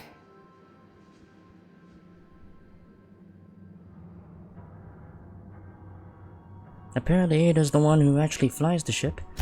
Fly-by-wire's pretty normal. Or leastways, that's what I read in the trades. I've never been on a real ship before. Hello! I am not a board-certified mechanic, but my dad was. He taught me all he knew. Do you understand? Speech recognition is one of the many skills I have been programmed to simulate. You're not simulating it, you're doing it! I asked a question and you answered it. I am gratified you consider this facsimile convincing.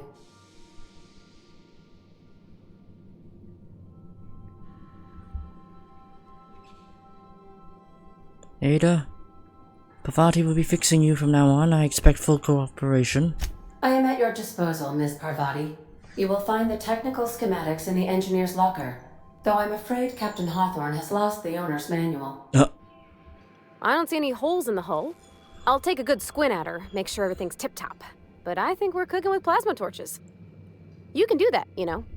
My dad taught me how to make grilled cheese sandwiches with a plasma torch. Break time's over.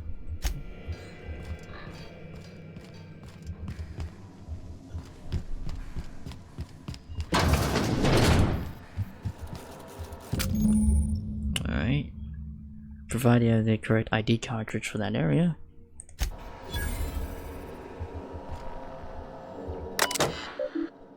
Messages for Alex Hawthorne. Hawthorne's on red messages. You. Okay.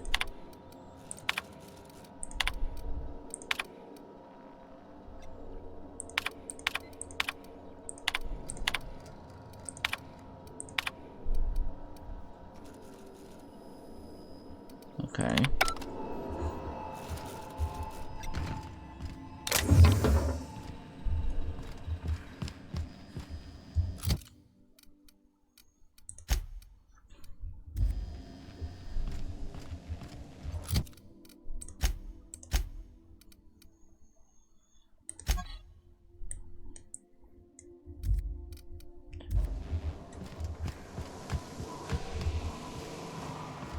Oh, what is this? Huh. Okay.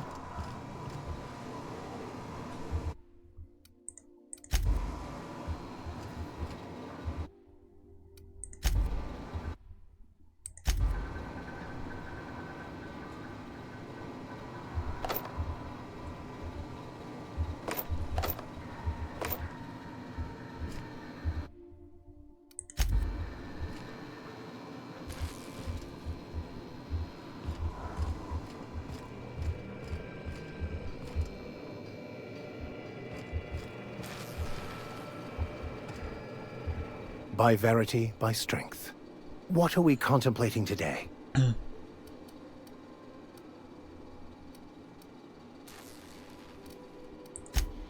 Okay, nothing new here.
Destiny. Welcome to the system map. Here we can see all planets in the systems as well as special points of interest that you may have discovered. You can fly your ship to any location that you have unlocked through, though some landing bases require special codes and keys before they allow you to land there. Moving between planets is considered extremely dangerous and all employees are encouraged to remain home or at work. Mission reached. The Groundbreaker. Welcome back, Captain. How can I be of assistance? Know anything about the automechanical gathering dust in the janitor's closet? The unit is a cleaning SAM. Hawthorne brought it on board some cycles ago, I'm sure with the intent to modify it, but I've never seen it up and running. Alex likely recorded progress notes detailing his efforts to modify SAM. If you check the terminal in your captain's quarters, we may be able to determine what work remains in order for SAM to properly operate. I'm in the mood for some entertainment. Certainly, Captain. What would you like to hear? Ada, tell me a joke. I need a little help with my calculus. Can you integrate my natural log? Like, well, I mildly understand that one. Ada, play my favorite song. Now playing a Spacer's Choice advertisement jingle. It's not the best choice. It's Spacer's Choice. That's not my favorite song. Everyone in Halcyon is contractually obligated to label this or another board-certified jingle their favorite song. That's enough for now. As you wish, Captain. I must comply with all direct orders. Got a minute to talk? I have lots of minutes. Many minutes. Unlimited minutes, perhaps. Providing an adequate power source, I can function indefinitely. Tell me about Captain Hawthorne. I require a captain to pilot the ship. Without an identified captain or crew, I serve no purpose. As you may be aware, Captain Alex Hawthorne was a smuggler of some repute. I failed to predict the likely outcome of his reckless behavioral patterns. I should have predicted that. In our travels together, Alex liked to pass time by, as he called it, tinkering to improve my design. Have there been other captains of the ship? If you mean, was Captain Hawthorne my first? Yes, he was. Let's talk about something else. How can I be of assistance? I'd like to learn more about the colony. What part of the colony would you like to discuss? Phineas's orbital lab. Ah, yes. As Dr. Wells is a wanted outlaw, he built his laboratory into an asteroid. Orbital destinations can be challenging to land on. His more so than most. What do you know about Phineas? There is a bounty on his head, one with a markedly high reward amount. Shall I engage the laser weapons system? No, do not do that. A sensible choice, as we do not have any laser weapons. Why did you say the landing might be rough? The outlaw scientist known as Dr. Phineas V. Wells has taken a measure of precautions to make the lab undetectable to those hunting him. Even knowing the location, my systems resist my orders to go where I instruct them. I want to ask about something else. Of course. What part of the colony would you like to discuss? Groundbreaker.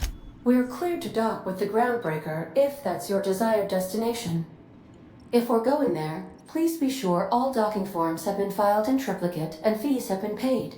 The Mardettes take their docking laws quite seriously.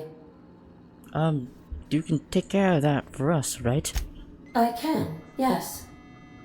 Let me add that to my list of 1,435,498 tasks I am simultaneously executing in order to run our ship. Great, thanks. You are more than welcome, Captain. Well, give me the spiel on the Groundbreaker. The Groundbreaker was Halcyon's original colony ship. It has since been repurposed as a service station in the Lagrange point of the system. Freighters often deliver or pick up goods from the Groundbreaker en route to other destinations. The city ship hosts an array of cargo bays, factories, housing sections, and more. Many of Halcyon's companies maintain office spaces with stationed representatives in what is considered a truly neutral territory within the system. I have filed the required docking forms in triplicate, and fees have been paid. Let's talk about something else. How can I be of assistance? What part of the colony would you Terra like? 2. Where in Terra 2? Emerald Vale and Edgewater. Edgewater is the sparkling county seat of Emerald Vale, or it was when first built. Since then, neglect and time have worn away her shiny veneer. The town is near the coordinates where Captain Hawthorne died. It would not be unfortunate if something, like say a plague, were to wipe Emerald Vale from the face of the planet. How is Edgewater faring since we left it? Since you diverted power to Edgewater, the botanical lab shut down, and the deserters were forced to return to town. Meanwhile, the cannery's output increased, enabling the town's population to prosper. Thank you for nothing, Captain. What would you have done? Have we done? Kill everyone? I cannot say. First, I need to adjust my memory interpretation sensors, but I think my answer is yes.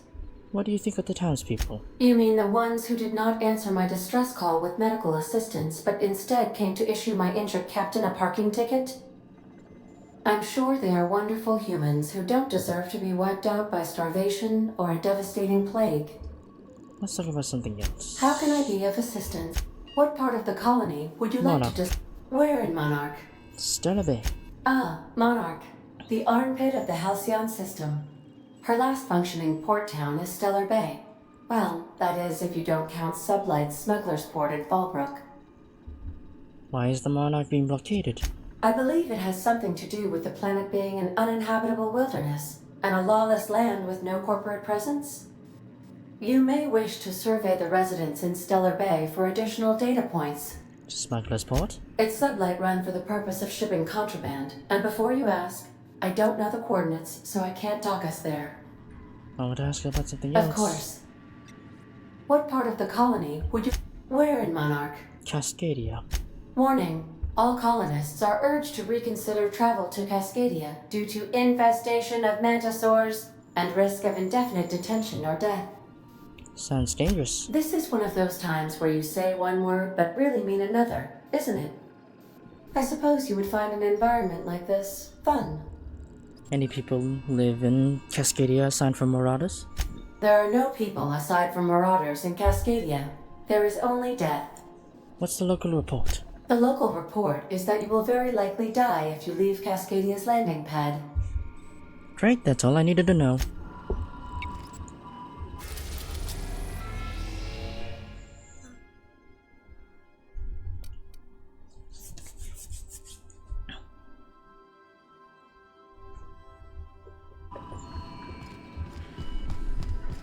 Can we talk? Hey, Captain. I heard that Groundbreaker's got a real good engineer. A lady named Junlei Tennyson. What about her? I was thinking that maybe I ought to meet her.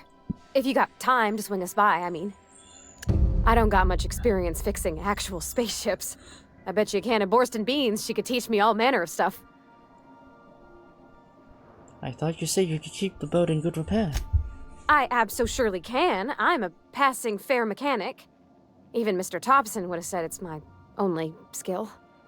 But I'm used to working on cannery lines, AG loaders and the like. There's tricks about ships I ain't learned yet. All I'm looking for is a few pointers. I bet a lady who runs a whole station has forgot more than I ever learned.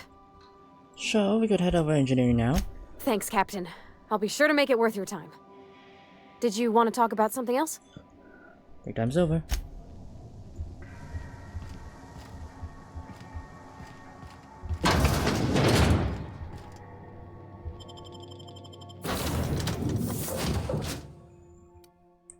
Oh, I could have up to 2, okay. So it's not restricted to just one companion. Good to know.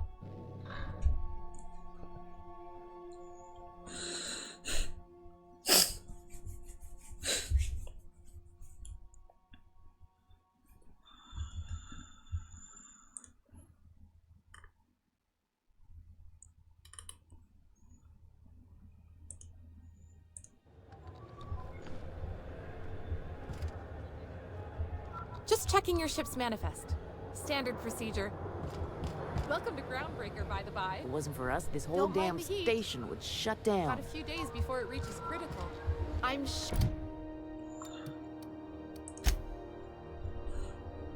Oh, right, I forgot to do that.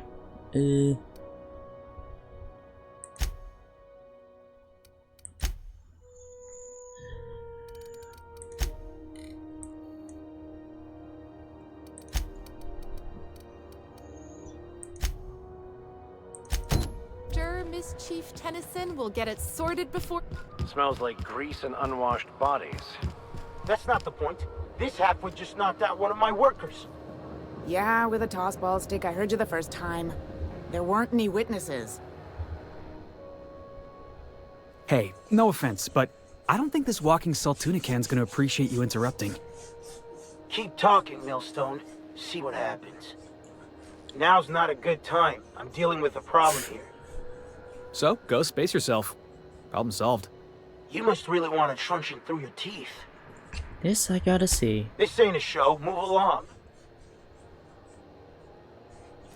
I'm leaving.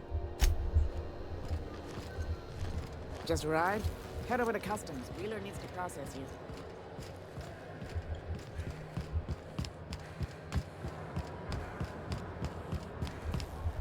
I picked up some weird chatter on my way in. Customs and...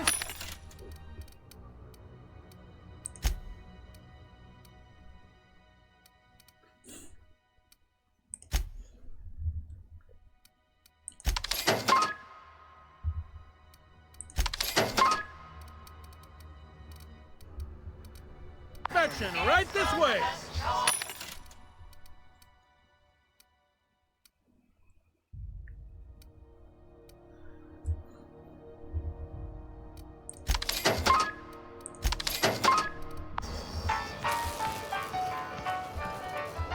Identification, please. Here you go. Captain Hawthorne, you said. Let me apologize in advance. I'm about to ruin your day. According to your ship's record, you've been flagged by the board. Your ship will be impounded until such a time as they see fit to lift it. But we've hardly been out of Edgewater long enough to get in trouble. Well, isn't this wonderful? The captain's done something to get on the board's bad side. Oh boy. Now, hold on. This isn't the end of the world. Probably. How do I get this resolved? You'll want to take it up with Udom Bedford, our board representative here on Groundbreaker. Oh, that's the fucker he's been in His contact office is with. located along the starboard wall of the promenade. Shines like a Byzantium commode. You can't miss it. Any idea why my ship was impounded? Access to that information is above my pay grade, and I've turned down 3 promotions, so it stays that way. I shouldn't be mentioning it, but what the hell? This here, impounding your ship, it doesn't happen much. The board knows we don't take kindly to their interfering in our operations. If I had to take a guess as to why, you must have riled up someone important. Afraid I go talk to him and straighten this out. You take the starch out of him, well, you won't hear any complaints from me. Oh, and if you're headed that way, would you mind doing me a favor? Sure. Wanda Dorset over in sickbay, tell her the shipment's not in yet. It's not coming in anytime soon, and if she'd be so obliged to get off my ass about it. Your shipment? A handful of SAM cleaning units retrofitted for surgery. I don't know much else. I stopped listening when she started yelling. No promises. Of course. What am I to you but the guy who's got his eye on your ship? Is there anything else I can help you with? What can you tell me about Udom Bedford? He's friendly enough unless you speak ill of the board. Get the sense he doesn't care for Groundbreaker much. Not that he would, being a board man and all. He's our liaison. The board runs with most of the system, don't they? Yep. Groundbreaker's the only real independent port. Aside from us, there's just tramp freighters and wildcat miners. Seems like every year the board's offices get bigger and their ships take up more of the landing bays.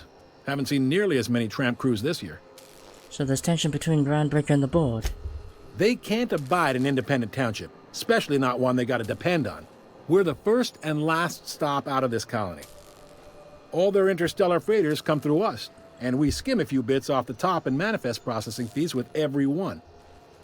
Folks around here will bluster that the board hates our freedom, but really, they know we can stop their out-system shipments anytime we like, and that terrifies them.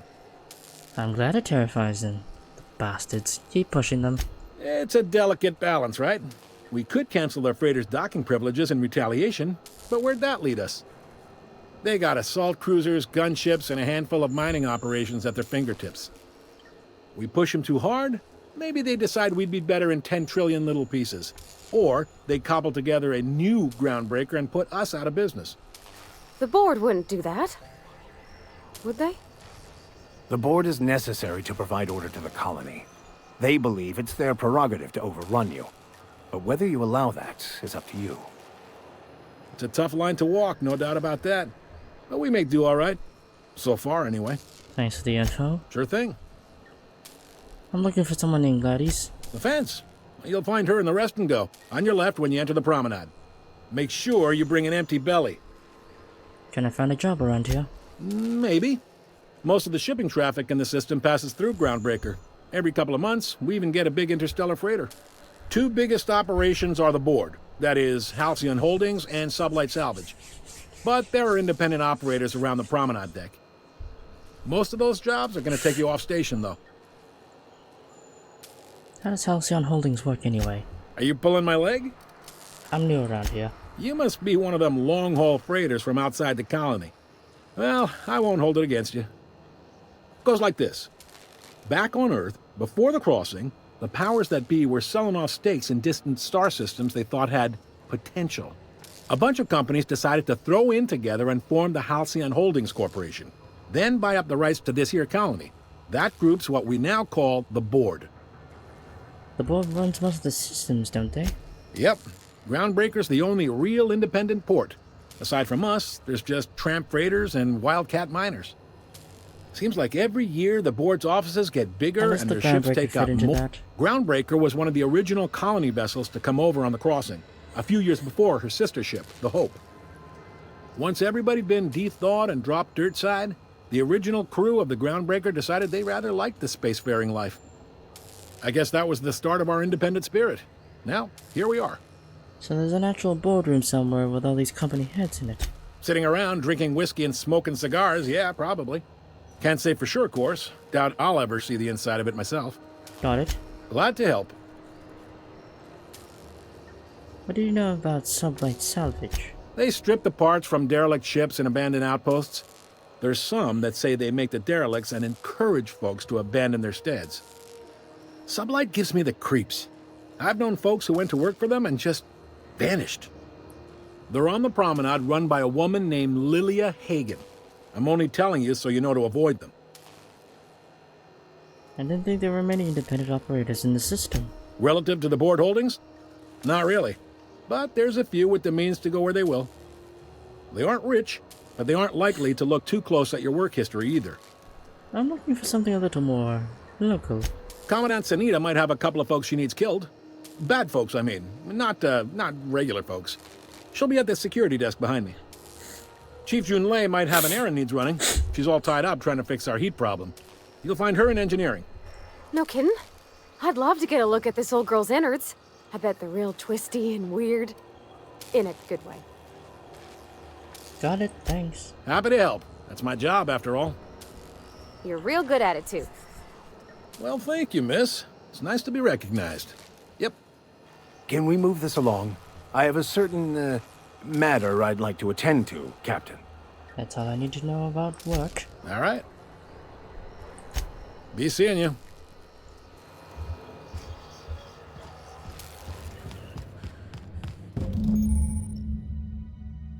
A quest objective requires you to enter a restricted area. If caught inside, you'll be shot inside. Using a disguise will prevent immediate hostilities. This is it. Security.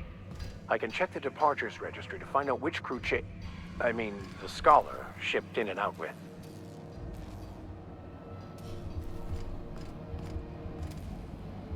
Unless you're here to file an incident report or to inquire about the bounty posting, I must kindly ask you to clear out. The Mardet's offices aren't for leisure time nor loitering. What bounties do you have available? Got a hot one for you. Captain Gunnar McRed. Just 26 hours old. The posting, that is. Not the criminal. Allegations include several counts of flying under the influence, carrying open alcoholic containers, failure to pay docking fees, resisting arrest, and assaulting not one but 2 officers. Flying under the influence of illegal substances? Swerving in the air was more like it. Then he crashed hard into the dock and tumbled out of his ship and fled on foot. Spilled Rizzo's Violet Spectrum vodka all over Officer Hartley. An affront of its own, considering none of us are approved for anything higher than green spectrum. Assaulting 2 officers? Kicked one right in the kneecap while he poked the other in the eyes. McRed's lucky we're too backlogged right now to hunt him down ourselves. But if our resources clear up and we catch him before some contractor does, I fully plan to lock him in ISO with them 2 officers he wounded. Thinking he won't like that one bit. Any leads on where I find McReed? Last tip we got pointed toward the back bays. You want the reward? Do the legwork. I'll take the posting. You and about 6 other enterprising mavericks.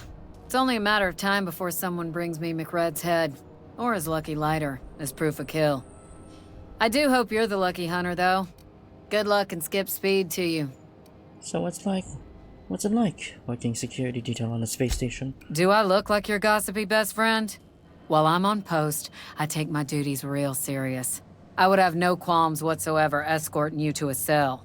Understand? Fine. Then get to business or get moving. So what's a Mardet? We're the security force here on Groundbreaker. Started back before the crossing, you know. Why Mardet and not guard or officer? The original force was made up of a Marine detachment from the 77th Marine Expeditionary Unit, Trailward Fleet. Folks started calling us Mardets because it was easier to say. Guess it stuck. I'll be on my way. Hi there. Haven't seen you around before. What can Groundbreaker Security do for you today? I could use some work. Any pointers? Chief Tennyson don't generally hire outsiders for station jobs, but you could try asking at Sublight Salvage. They got an office on the far end of the promenade deck. Anything else I can help you with, ma'am? Chief Tennyson? Chief Junlei Tennyson. She runs the ship. Does a real great job of it, too. Her family's worked on it for, gosh, since it was built, I think. Back before the crossing. What's she like? Is she a good boss? Good as she can be, I guess. What with all the troubles Groundbreaker's facing. She could stand to lighten up, I suppose. But she tries her best to do right by folks, and that's what matters. Why you want to know that, Pavati? No reason. Don't you trouble yourself over it, Captain. That was very convincing, miss. I think your captain almost bought it. Leading a ship of the size of Groundbreaker must be a challenge.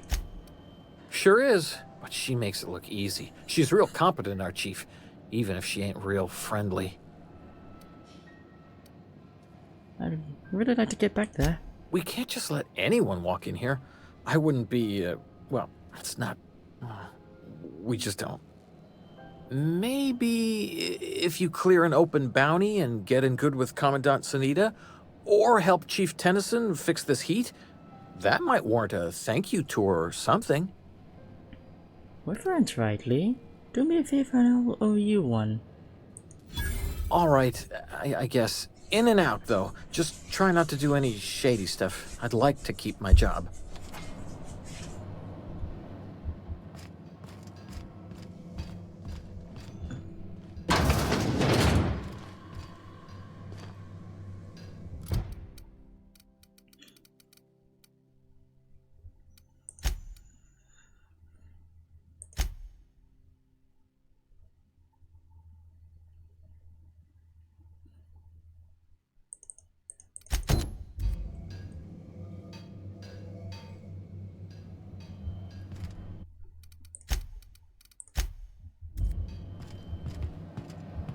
Keep him quiet, Cap.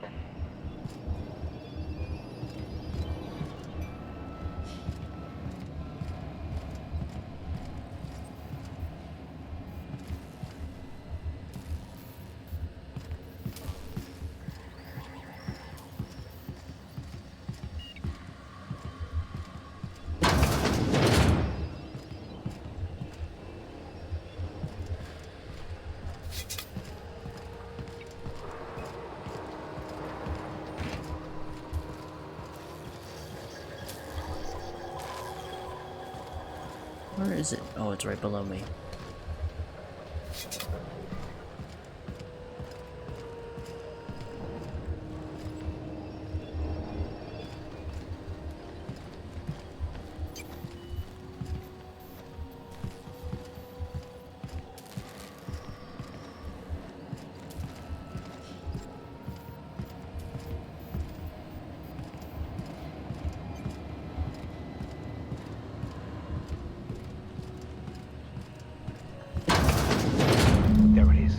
Just yank the drive, and I'll do the rest.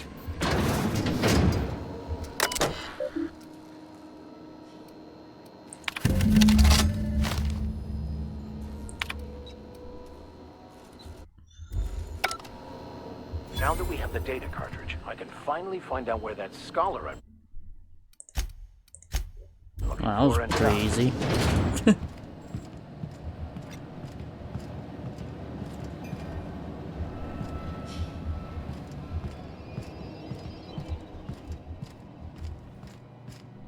I think it's because he let us in or something.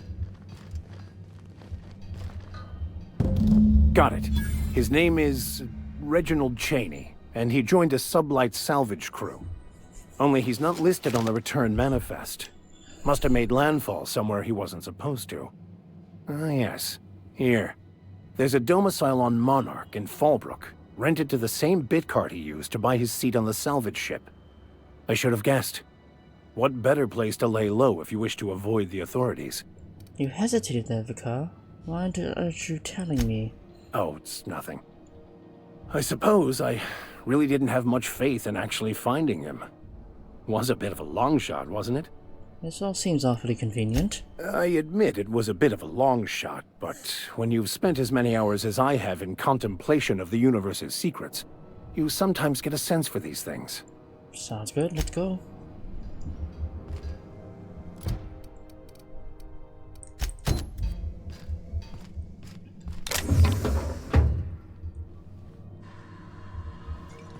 Too many eyes. Oh yeah. Try not to be distracted by the glare of the adverts. Lots of unsavory types about.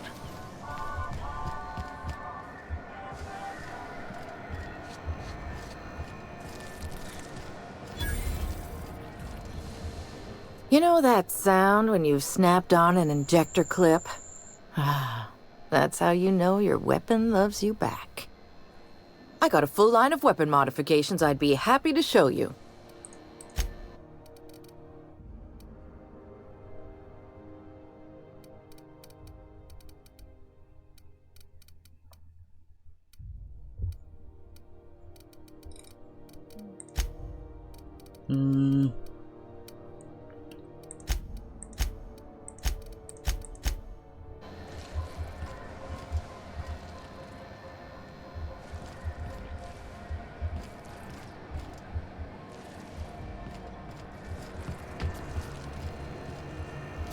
Trash.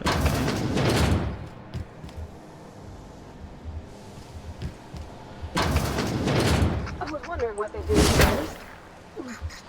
I guess they just... Where's it all go? Are you listening to me? You can't keep me out of there. Please don't make a scene, Dr. Fenhill. I am not making a scene. I'm sorry. Am I causing a scene? See, Umfuru? We could have avoided all this unpleasantness if you just let me talk to Jessie in the first place. What's this about your friend? Let me get one thing straight. Jessie and I are not friends. I just owe her, okay? As for the rest, I'm trying to figure that out. All I know is that she's been here too long, and she's apparently not receiving visitors. Sounds normal to me. Yeah, if she's in the morgue. How do you know she's not sick? Because I'm a doctor. I know what illness looks like. And Jessie was looking as sleek as a sprat in the Tyleritos last time I saw her. And anyway, if someone suddenly comes down with a calamitous disease, it doesn't stay secret for long around here. Wait, you don't even like her, but you're checking on her? You say that like it's weird. It's none of my business, I was just curious. I just don't like to leave a debt unpaid, that's all. Maybe I can look in on Jessie? Be my guest. If you know something I don't about dealing with hospital bureaucracy, I'll be impressed.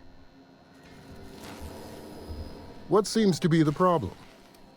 Can I buy supplies from you? You seem well stocked. Not without dispensation from Chief Junlei, I fear. Supplies are hard to come by out here.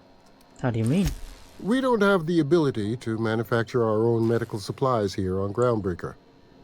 Regrettably, we are dependent on the board for such mundane items as bandages and antibiotics, as well as more critical resources like adequately trained staff. We'd nearly signed a supply agreement with Anti-Cleos, but they demanded we only use their branded drugs, and that's simply not tenable. I'd like to see Jessie Doyle. If only my other patients had so many inquiring after them. I'll tell you what I've told the others. The records say Miss Doyle checked herself in and requested I admit no visitors. The requests of our patients are paramount, so no, you may not see her. The records say... Have you actually spoken to her yourself?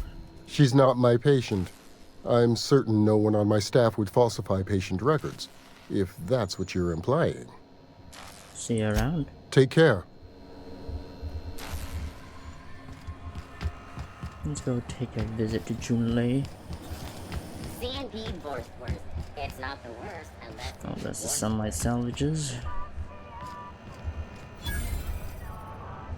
Mike's Armory. You look like someone who's taken their share of cuts and bruises. Need some armor?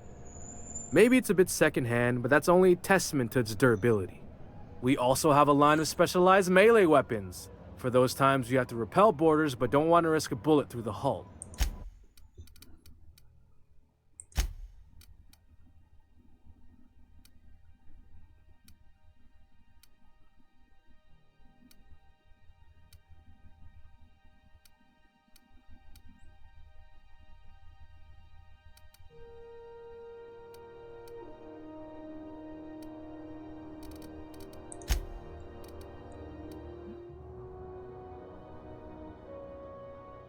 Interesting.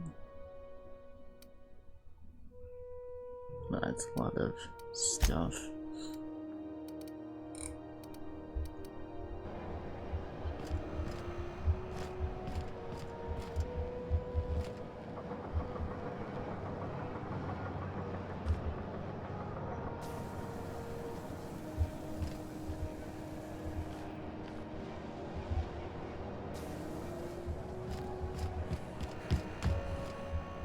If you're hungry, you've come to the right place. I've got a fresh ground batch of spratwurst cooking. They're terra-fried to lock in the juices. How about a grinder's dozen? Fresh from the grinder, any hour.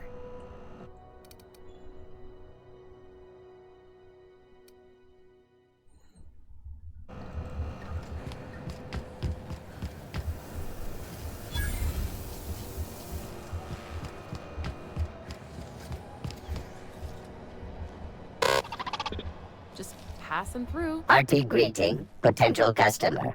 Welcome to Auntie's Kitchen, a home-style consumable protein dispensary. May this unit dispense proteins for your ingest. Beginning dispensing sequence. Please unblock all relevant facial protein ingestion tubes.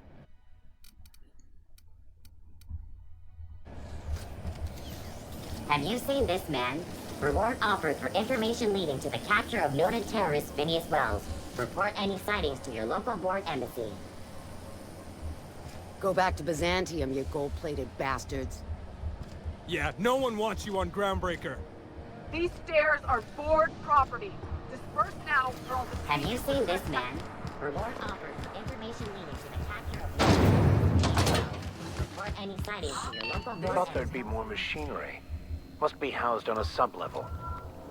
I could spend all day in here and not have looked at half the best stuff. It's all pretty worn. Junlei Tennyson. I'm captain around here, but chief to my friends. Hope you don't mind the formal introduction. Groundbreaker doesn't see many visitors. I'm the captain of the Unreliable, though my ship's a bit grounded at the moment. I heard we had someone in impound. Wish I could help. I gave the bureaucrats a motive authority over freight traffic, and it rankles them good when I challenge it. Just so we understand each other, I'm the final word on the ship. The Mardits, the crew, the engineers, their family. I hope there won't be any problems while you're visiting. I'll do whatever I can to keep the peace. Good.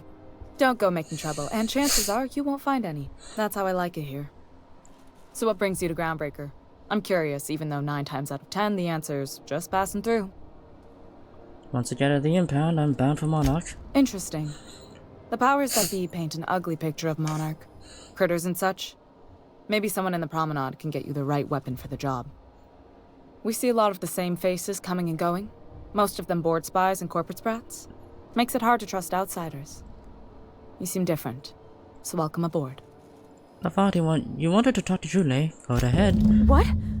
I didn't think you just... Parvati, is it? That's a lovely name.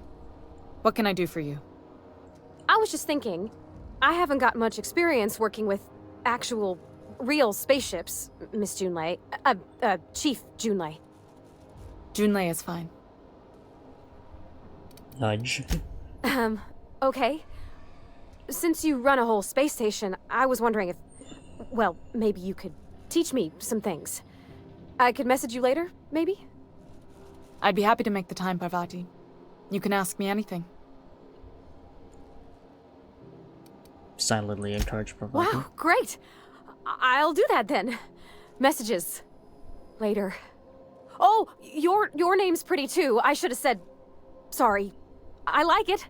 Honest. Sorry. Nice job, Parvati. Couldn't have done it without your moral support, Captain. Now, if there's nothing else, there are other parts of the ship begging for my attention. It seems kind of warm in here. What's going on? Groundbreaker's radiators need replacement parts. They're dumping superheated air into my ship. Why haven't you fixed them yet? Only the board has access to new parts, and I won't let them swindle me into a corner. Is there no room for a compromise? None. Every time I give in to the board, Groundbreaker loses its freedom. Soon there won't be anything left. I can't allow that. The board isn't helping, and my resources are spread thin. If I don't get those radiators back online, Groundbreaker, everyone aboard, will be cooked alive. You need a contractor to work this out? I'm available for a reasonable rate. Reasonable, huh? That's the best news I've heard all day.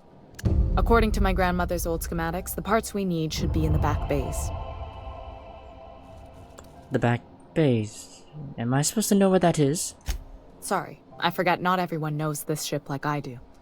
The back bays are on a lower deck, long abandoned and a haven for miscreants now. Have you tried sending anyone else down there to get the parts? I have. One of my engineers, plus a small security detail. They didn't come back. I can't afford to lose any Mardits on this job. No offense, but a freelancer like you is more dispensable. None taken. Nice and pragmatic. Thanks for understanding. I'll get you those parts on the back bays. Good. Once you've obtained the parts, we can proceed to the next phase of repairs.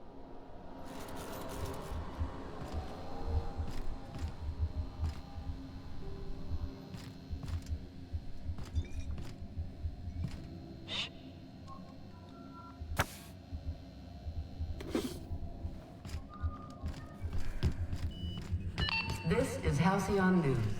We interrupt your regularly scheduled advertisement for the following story.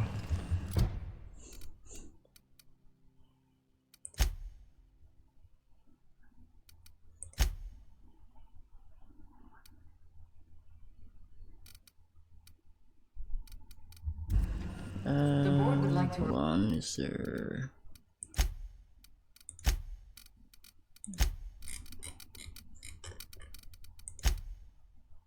How do we use the device that disguises yourself?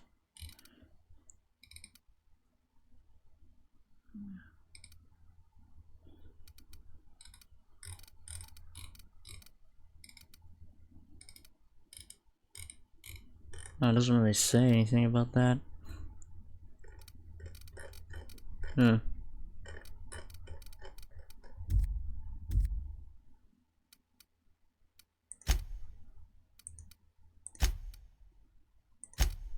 Allowing spacers and other travelers that passage to Monarch is restricted for your protection. Canyons of acid and sulfur rain are the least of the horrors. You should clear out. Engineering's a dangerous place to wander until we get those radiators. Oh god. Lawless, savage, and unemployed.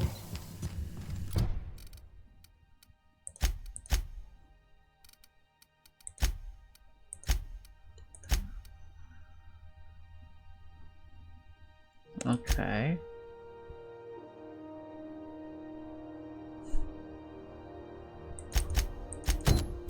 The board's embargo ensures that nothing can leave the planet.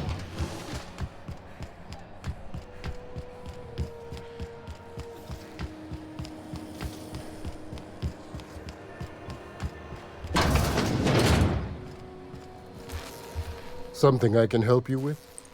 Take care. Can't say I've seen you before. I take it you're a freighter captain? If you're here to better yourself, you'll have to wait. We're having a spot of trouble with our delivery service. Milo told me to tell you to get off his ass about your shipment. Did he now? The mouth on that man. I swear his late mother'd be ashamed. He must be referring to Irion. I'm sure the fool's gotten himself into another scrape. I'm beginning to wonder if I'm ever gonna get my service mechanicals at this rate. Who's Irion? Our delivery man. A brave idiot with a penchant for getting himself delayed. Sometimes by dates, usually by bandits. What do you need the mechanicals for? Surgery, mostly. Medical personnel are difficult to come by on Groundbreaker. Why is that? The board won't let their doctors and nurses station here, and they own all the medical schools. If we can't hire their people, we can't hire anyone. Everyone on staff here on Groundbreaker was trained by me or Idris. We're good, don't get me wrong. But we've only 2 heads between us, and we don't know everything. I could try to find him. I'd be grateful if you'd spare the time. We need his delivery soon as yesterday. Last he told me, he was taking a shortcut by Scylla, an asteroid in the Charybdis cluster. That's where I'd start, were I the adventuring type. You look out, though. The place is probably crawling with outlaws.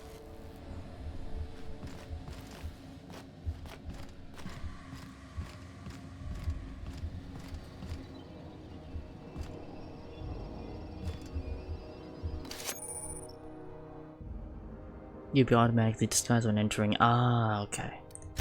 Gotcha. Okay.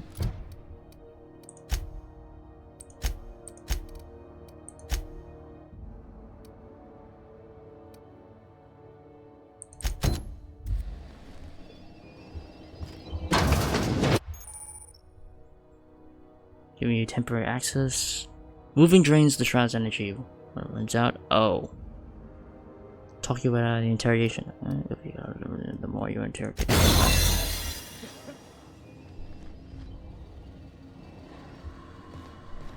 Oh, I see, it's right there. You ever wonder if maybe folks keep doors closed for a reason? To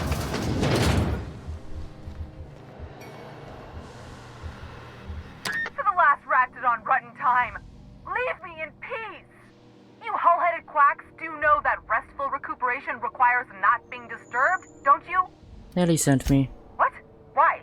Everything's fine. We're all fine here. No need for her to be worrying her pretty little head about me. I'm just terrible, dreadful sick is all. Got a cough that won't quit and sores all over my body. Highly, lethally contagious. But I'll be fine, so long as I'm left alone. Open the door before I kick it down. Should've known she'd send a bruiser after me. Damned if I don't rue the day I saved her scrawny little hide. Inadvertently, I befriended a bloodhound in the process. Alright, okay. We can discuss this like the level-headed folk that we are. Seems I've got to do something before Ellie goes jabbering my business to anyone with one ear and an intent to listen. The truth is, I'm not sick. But if you repeat what I'm about to tell you to anyone, I will deny it with my dying breath. You, ain't with the board, are you? See, I owe them a lot. I might have missed a payment or two, and the other night I swear someone was following me back to my room. So I hold up here to lay low. What did you do? Did you do that got you in trouble? What? No, I didn't do anything. I'm a law-abiding denizen of this ship, I swear. Did you think the board had someone follow you, and now you're hiding out? Think? No. I recognize a contracted killer when I see one, thank you. In my line of work, that's a skill you develop during week 1, assuming you want to keep breathing. All right, I'll fess this part up too, if it means you'll help me. I'm a thief. I specialize in particularly high-end and historically valuable items. 3 weeks back, I caught rumor that the blood tier diamond, last worn by an heiress on the Lost Hope, had surfaced for the first time in 70 years. What does this have to do with the board? Udam was my buyer for when I'd acquired the diamond. He paid half up front to finance the operation. Let's just say things went sideways about the time I got my hands on the diamond, and it crumbled to stardust in my palm. Anywho, I barely made it out with my life, and nary a plan to make back Udam's deposit I'd spent. Eddie asked me to help you, so that's what I plan to do. Udam Bedford's the board guy on the station. He'd know how I stand with them. If you can square things for me, I'd owe you one even bigger than Ellie owes me. I'll talk to Udam for you. Thanks for helping me with the board. You're a real pal. Or I guess I should say, Ellie is one, huh? And level up.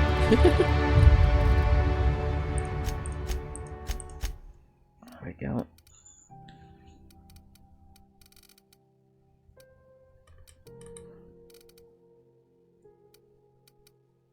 Let's see.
Looking sharp.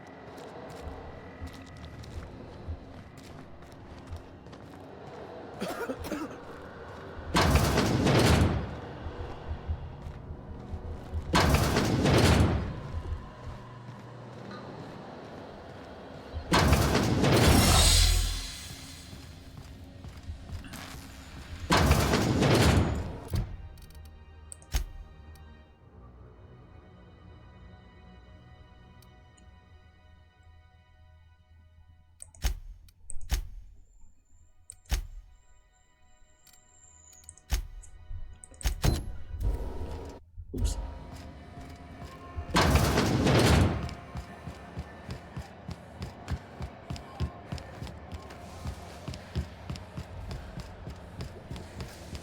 Have you seen this man? Reward offered for information leading to the capture of noted terrorist Phineas Wells. Report any sightings to your local What board. the fuck is it? Oh, is it downstairs? That's the elevator. Yeah.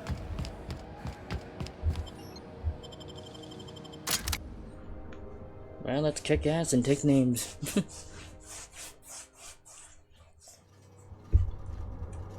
Who the? Hey, McRed, were you expecting any company? A neighbor from above approaches our realm. Oh, there's the bounty. Back away now, or you'll parley with the king.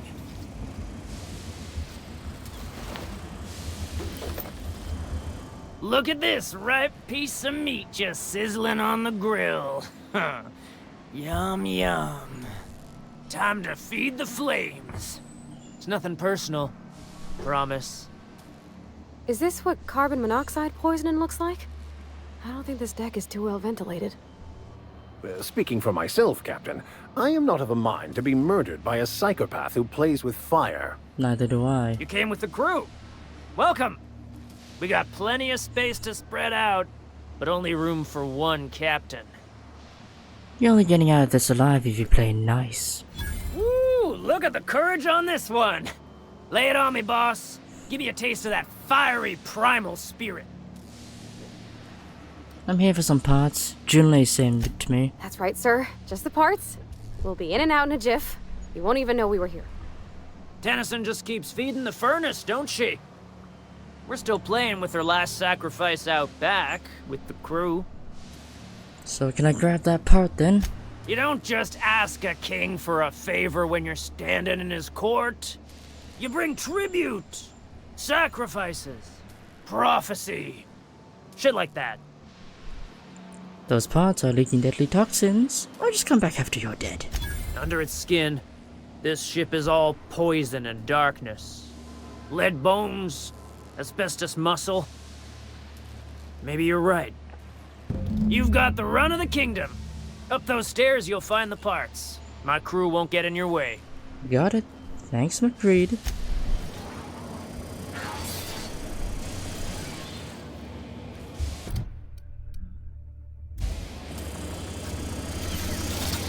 Even the proverbial unwashed masses would turn their noses up at this place. Cut them off. Think of a good name before I wake it up. Don't give it a name. What are you thinking? You haven't got a How do I heart? get upstairs? Can you imagine being frozen for 10 years, sailing through space in a room such as this?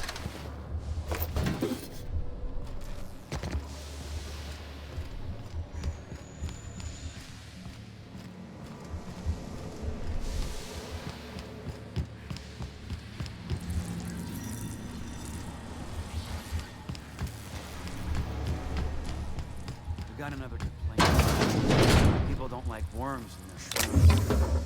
Aw, they're... My backside still smarts. Did everyone get branded when they joined McRed's crew? Oh, it's on the other side. You're after the price of an original McRed. I guess I'm honored.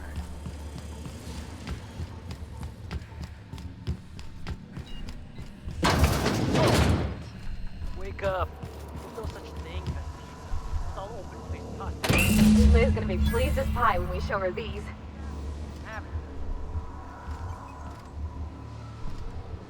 Got a piece for me.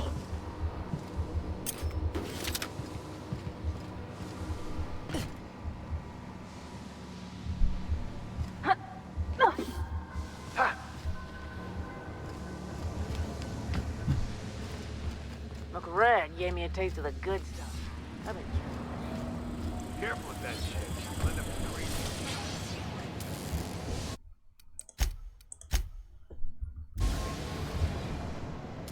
Neighbor from above. What brings you to my little moonlight kingdom? How did you end up back here? Ship got impounded. The crew and I racked up a debt while we were grounded, and my baby got sold to Sublight. Scrapped for parts. That's bureaucracy for you. Piracy with a smile. Sounds like a lot what happened to me. Am I your dark reflection? Shit, must be getting old. Stay here too long, and the groundbreaker drains you like a fuel tank. There's a bounty on your head. I want to claim the reward. Listen to the fire of those convictions. This one's hungry for justice. Alive or dead? Rare or medium? What's it gonna be? How do you want me cooked, bounty hunter? No need for violence. Give me a lighter and the bounty disappears. My flame? Shit. Little Flick here got me started on the pyro path. Fine. He's yours. Give him a good home. Don't worry, Mr. McRed. We'll treat Mr. Flick extra nice on account of he's your friend. You call your lighter Little Flick? I'll miss my baby Pyro, but it beats losing my head. This court needs its king, and I'm one of a kind. Wait, the engraving on here. Does it say Sanita on it? Keen eyes you got there. Sanita gave me this lighter. We had a carnal understanding a few years back, and she wanted me to have something to remember her by. He's seen you. You can come and go in my little kingdom. Just try not to piss off any of the gestures.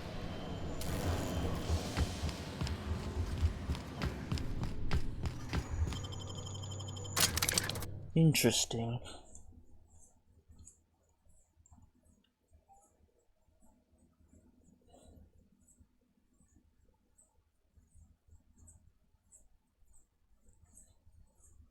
Charisma, baby.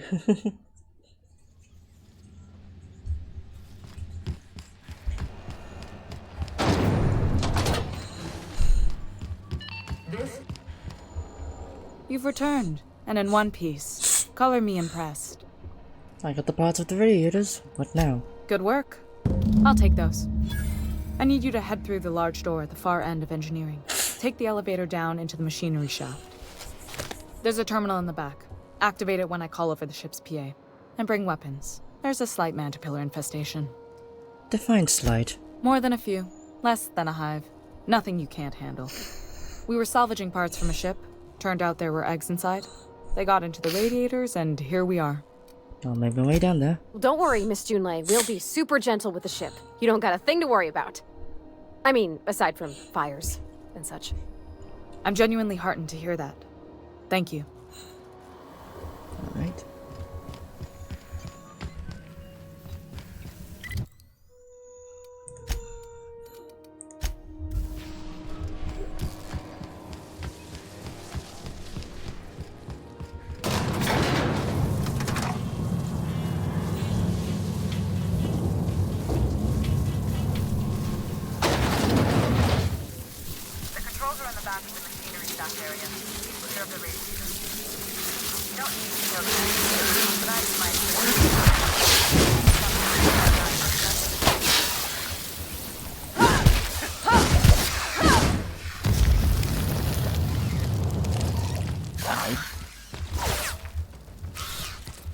The fucking...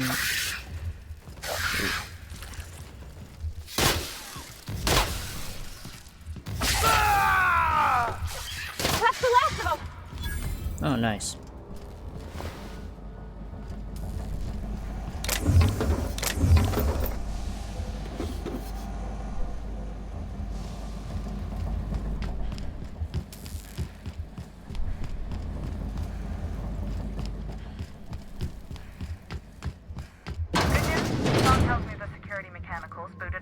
killed a bunch of mantis.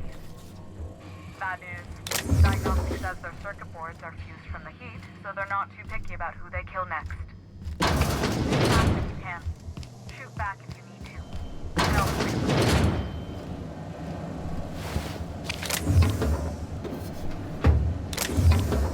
Rose performing. Incoming.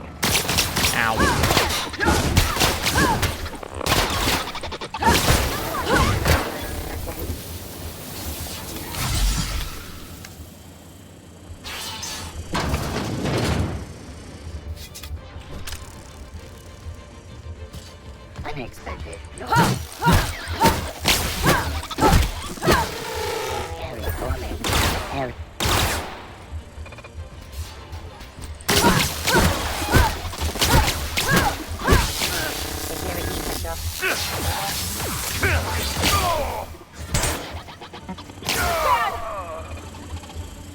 Oh, Vickers Town.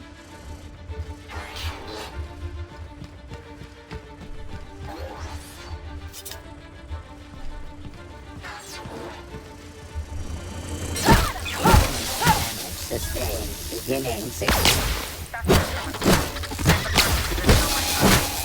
Cycle the droplet pumps. And if you don't know what that means, just look for a command that says cycle droplet pumps.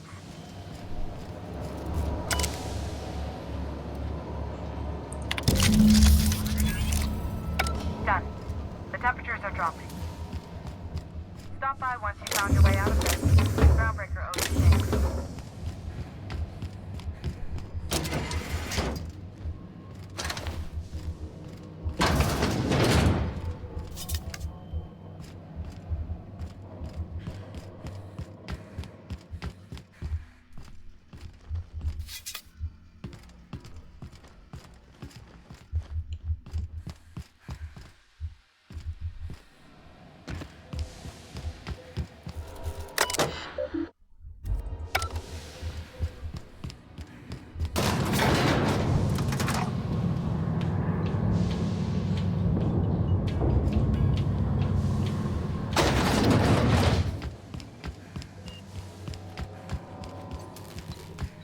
This is Halcyon News.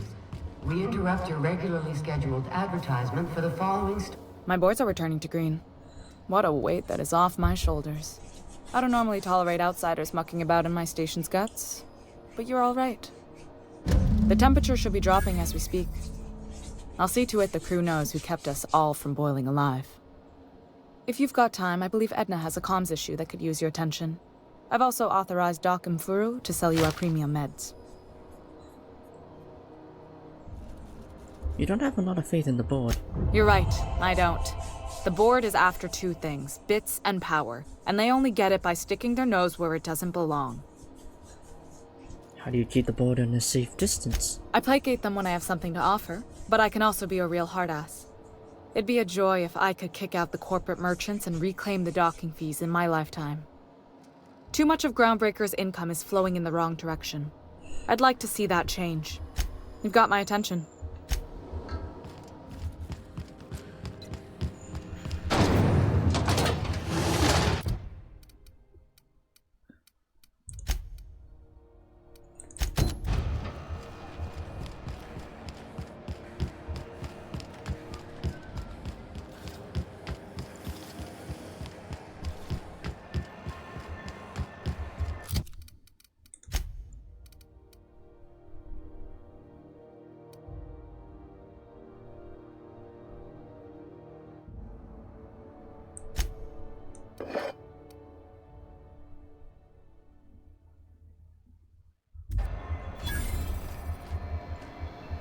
Is it just me, or is Groundbreaker feeling extra chilly?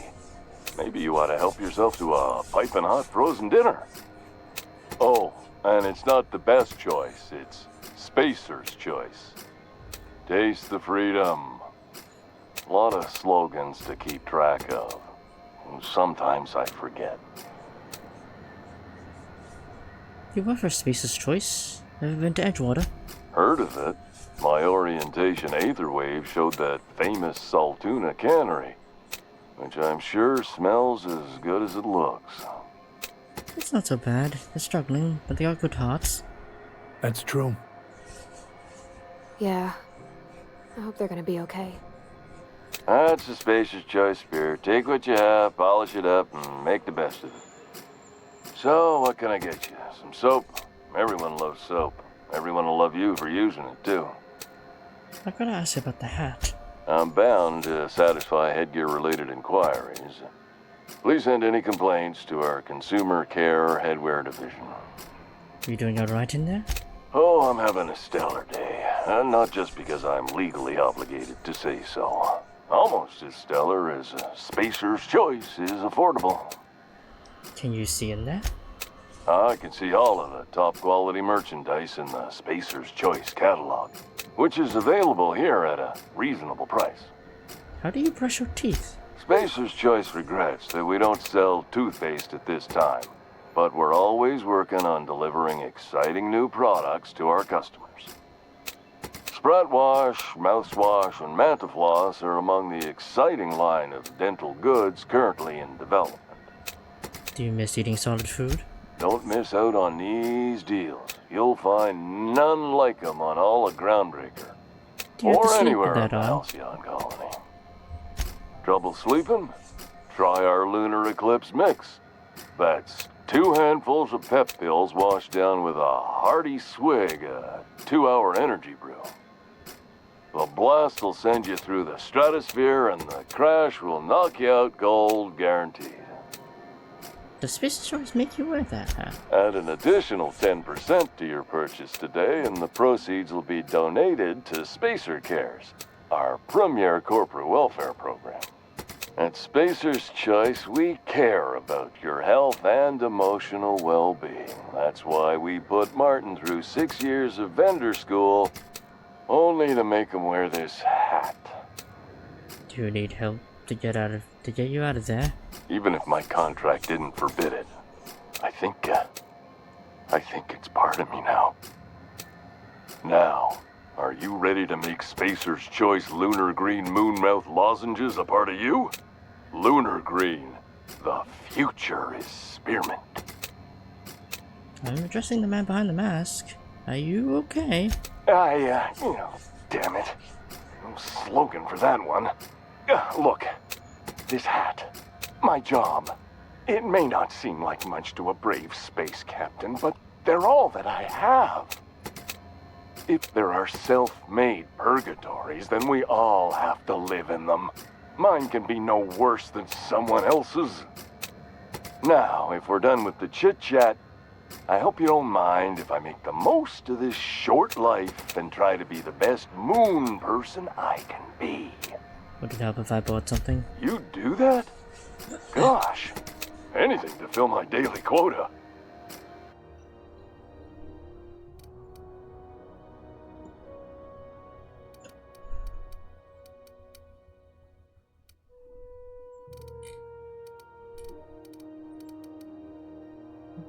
Oh my god.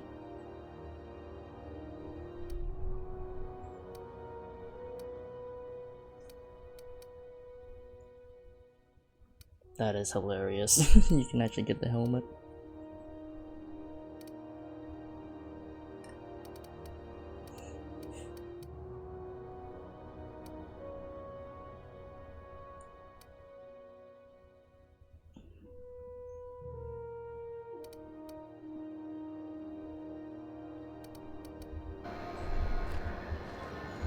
Have you tried our dehydrated water tablets? Just add air. Don't take my word for it. Have a look.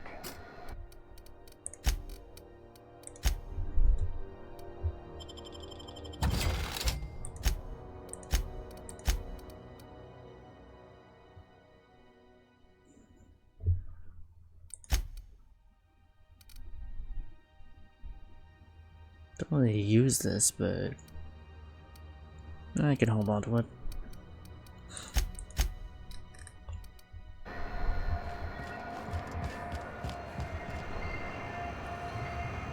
Rest and go. Oh yeah, that's where the contact is. Alright. Keep on going. How goes the hunt? I've been ruminating on it, and I decided, if you ain't killed McRed yet, I want you to hurt him a little before you do. Nothing excessive, mind you, but the scoundrel deserves a light beating at least before he kicks off. Does this have anything to do with your carnal understanding? He tell you that, did he? Yeah. I might have kicked his ass from one end of the groundbreaker to the other a few years back. Whatever he reads into that is his business. Captain McReed is completely dead. Here's his lucky lighter as proof. Here's the bounty payout. Nice work down there. With any luck, we can hire more sharp-eyed bounty hunters like you in the future. What bounties do you have available? With that bastard McRed dead, there ain't much else in the offing. Not that I'm complaining, mind you. I'll be on my way then.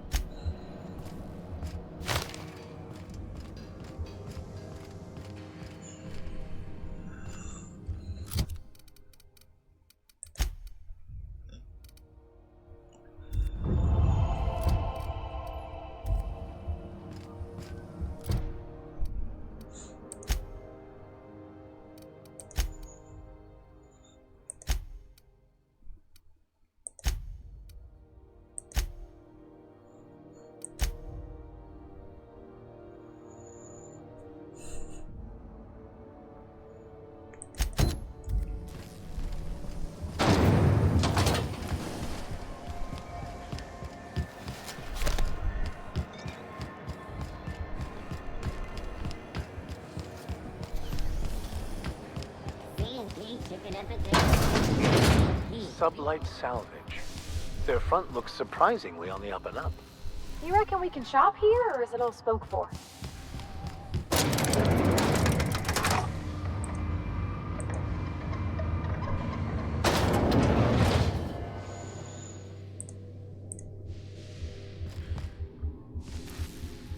Welcome to Sublight Salvage and Shipping, a legitimate business for legitimate consumers. You the one flying the Unreliable? That's right. Name's Captain Hawthorne. Sure you are. Miss Lily has been expecting you. I'll unlock the door. So you're a Sublight employee? Sure am. A few years back, they got me started on simple acquisitions. You know those latches they put on cargo bays ain't worth a damn? These days, I stick to HQ and look after Miss Lilia. I should go.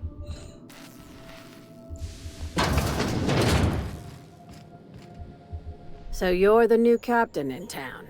I was hoping you'd make your way to my office. Saves me the work of hunting you down. Lilia Hagen, CEO and Executive Director of Aggressive Operations. I'm guessing you already know about Sublight, otherwise you wouldn't have come.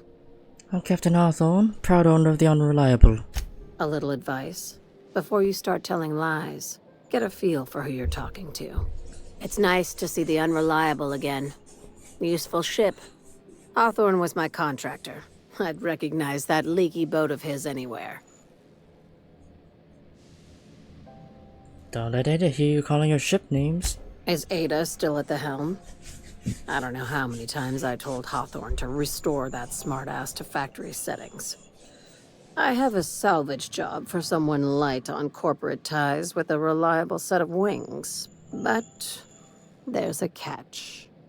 There is always a catch. If you have a nav key to Stellar Bay, the job's yours. Interested? What's so special about that Stellar Bay? First, an embargo that's been active ever since the board pulled its forces off-world. Few regulations, plenty of freedom. And second, all the goodies that no one had time to pack. I don't have a nav key, but can I still take the job? I like that initiative, but ease back on the throttle. Gladys at the Rest and Go might have what you need. If there's anything else, be quick about it. Time is bits. I'm leaving. Be seeing you. Make sure you aren't followed on your way out.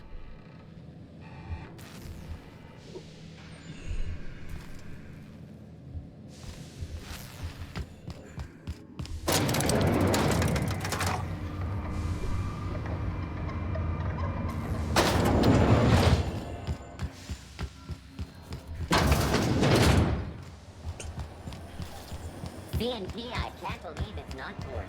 It's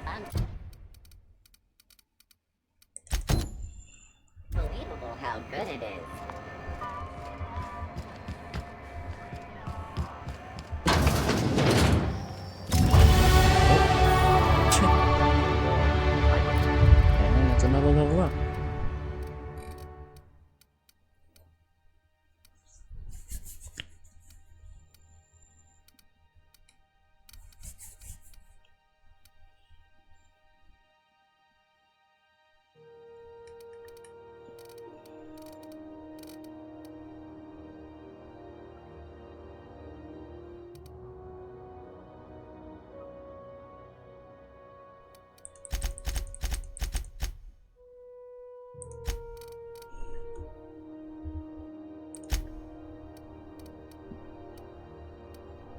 Reptile sweep on the ship.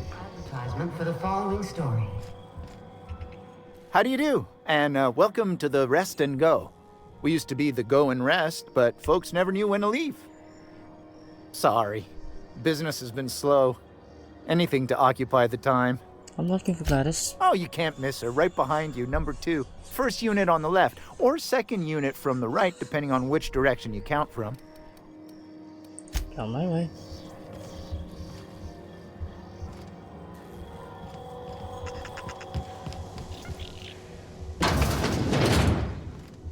Bless my heart. A stranger come knocking on a poor old woman's door. You here for a particular reason? Or did the neighbors tell you how good my sugar cookies are? Made without a single natural ingredient, or an oven. Just like store-bought. Phineas sent me. He said he could sell me a nav key to Stellar Bay. Those have been the height of illegality since Stellar Bay turned their noses up at the board. You and I could be thrown to the void just for discussing such a transaction. Lucky for us, Groundbreaker's a free port. We're outside of the board's control. For the time being, at least. Now, I only have the one nav key. And they're hard to come by these days. It won't be cheap. If you find yourself lacking in the bits, I might have an opportunity you'd be interested in. Any chance of a discount since Phineas sent me? Phineas, that old kook. He was quite the dancer back in his prime, did he tell you? Real light on his feet. Real light in the wallet, too. He still owes me a small fortune. Laws. Maybe I should charge you double. Tell me about this opportunity. Well, I find I'm in need of a ship captain with a little moral flexibility. Might be this could help out the Groundbreaker, as well as earn some bits.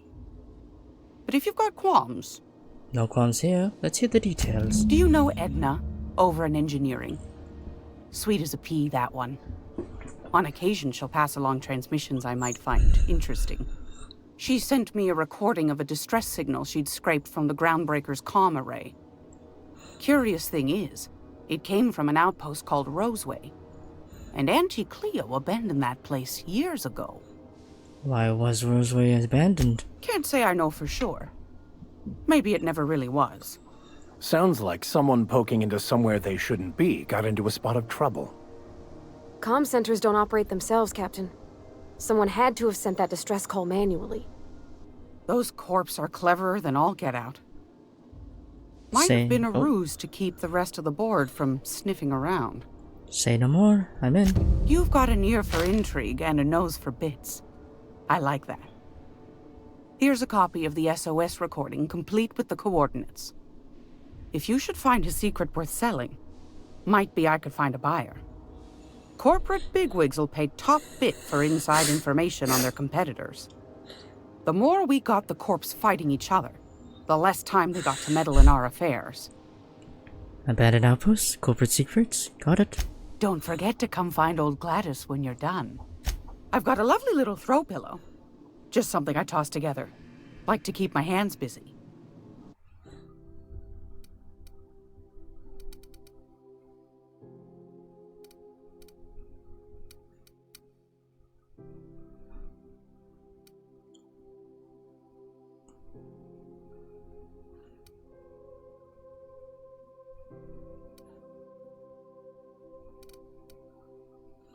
Oh, damn. That's a level 10 weapon, though.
Actually, wait, can I just fast travel back to my ship?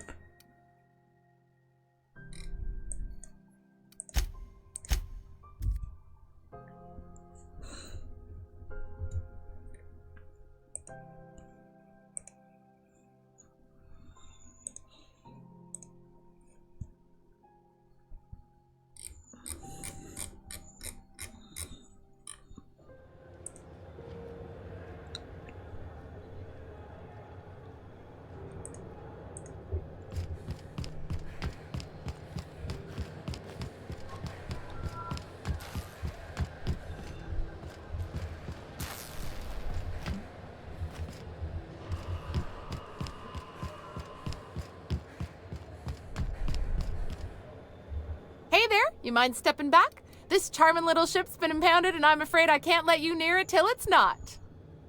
Can you help me get this cleared up? I'd surely love to, but that's just not my bait. Have Alright. yourself a pleasant day. I have to talk to this motherfucker. Alright.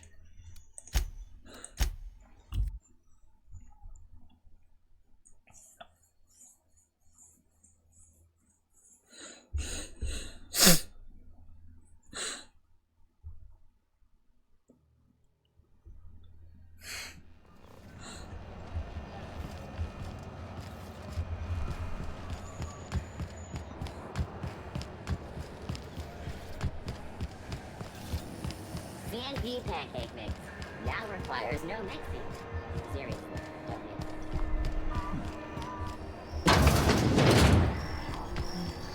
This is Halcyon News. We interrupt the regularly scheduled advertisement for the following story. Toss.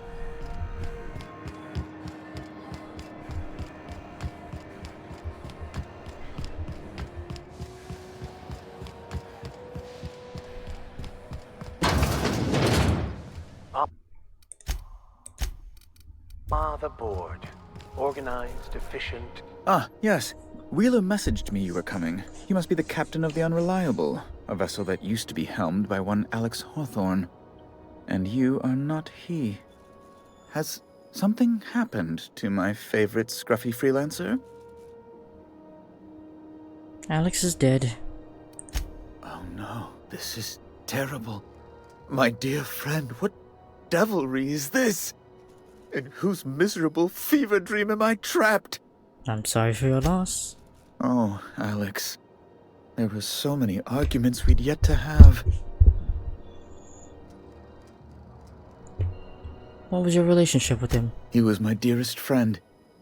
My only friend. You have his ship, you must know.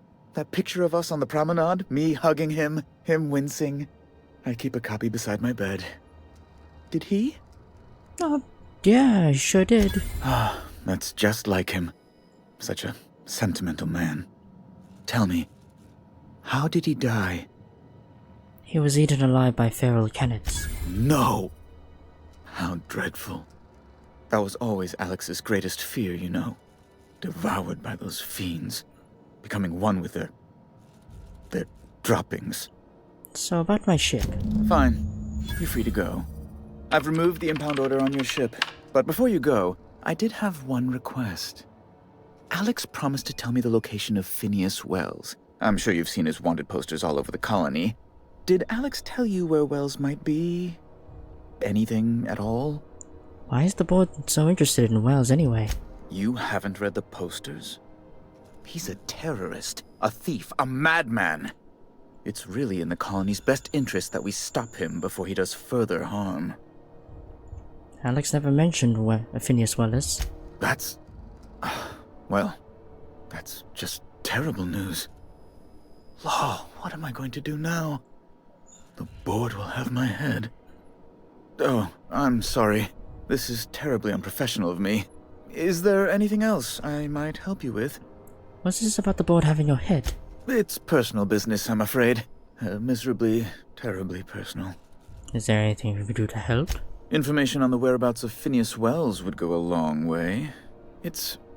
Well, it's my white whale, I suppose. I can't tell you where Wells is. It's fine. Really, it's perfectly fine. I understand. Now, if you've nothing else, please see yourself out. I'd like to drown myself in work. I'm here about Jessie Doyle. I want her debt settled. Miss Doyle owes the board a significant sum. Alas, the only collateral she has is her organs. Compulsory donation is quite legal in such cases. She's worth more alive than dead. Put her under indentured contract. That's not unreasonable.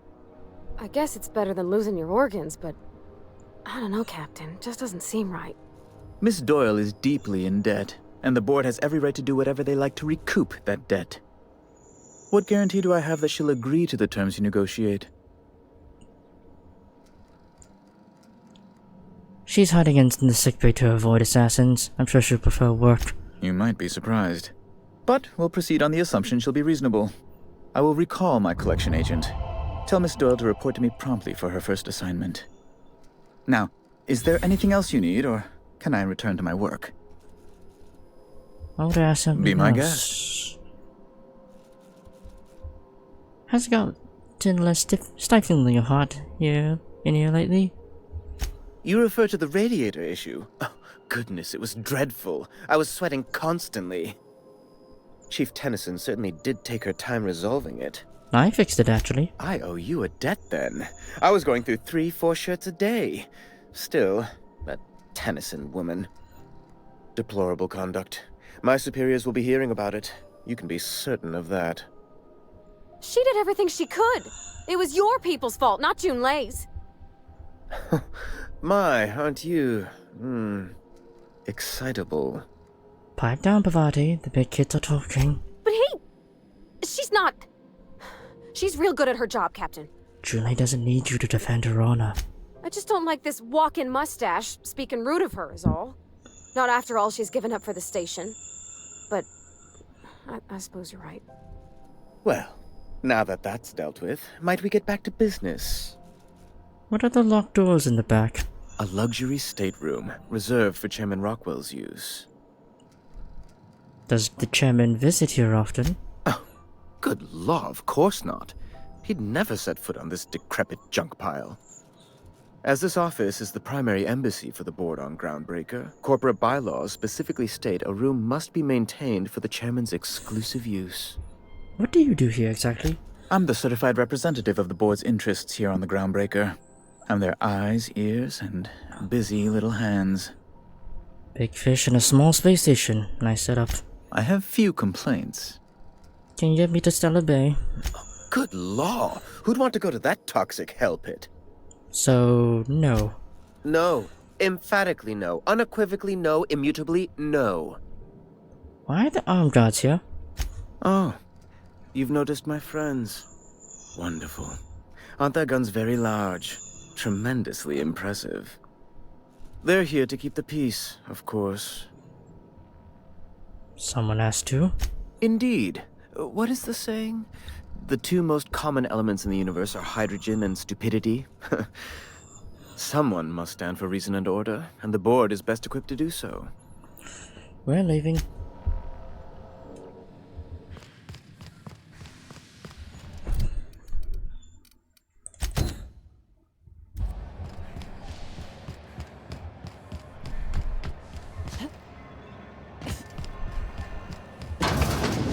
Wish I could say it was good to see you, Ellie.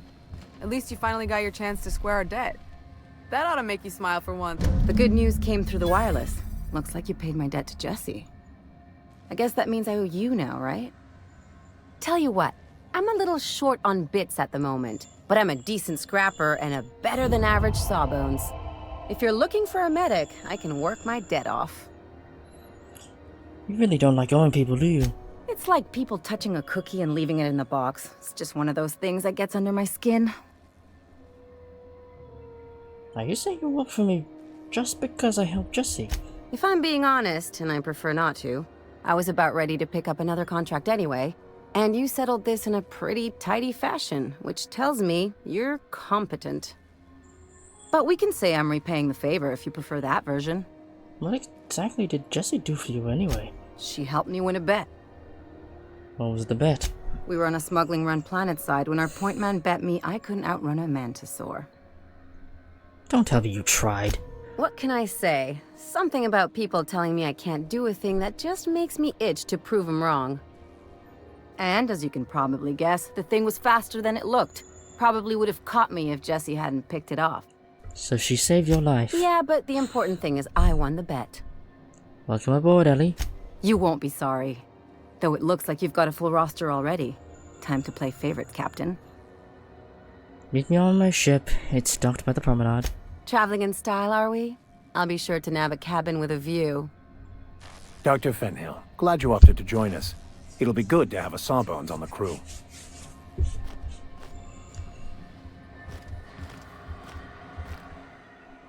Got word from Udam, from the hitman who trailed me the other night. Seems I'm indentured to the board now. I ain't too elated about going exclusive, but it's better than winding up dead. You sure saved my skin, stranger. All debts between me and Ellie are cleared. Watch yourself while I'm gone. Also, woohoo, more money.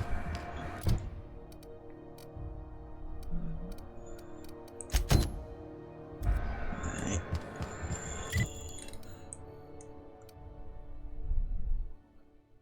Oh, yep, now I can get back in there.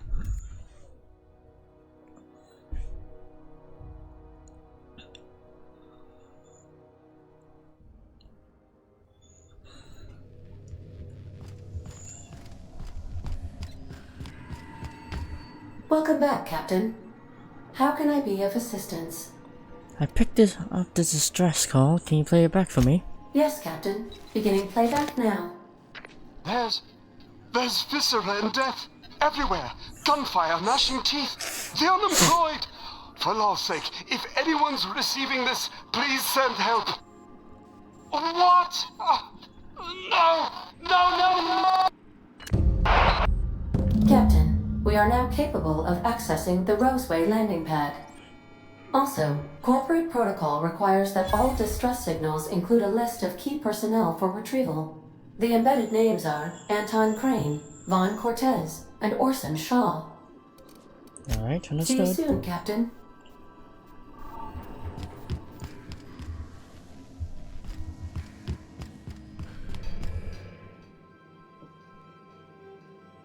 Hey, Captain. Can I get your temperature on something real quick? Sure.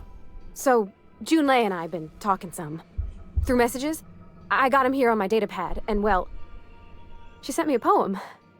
One she wrote her own self, I'm pretty sure. I don't know if I should read into it. Because poems are all symbolic and such, right? It's not so good. But real sweet. How bad can it be?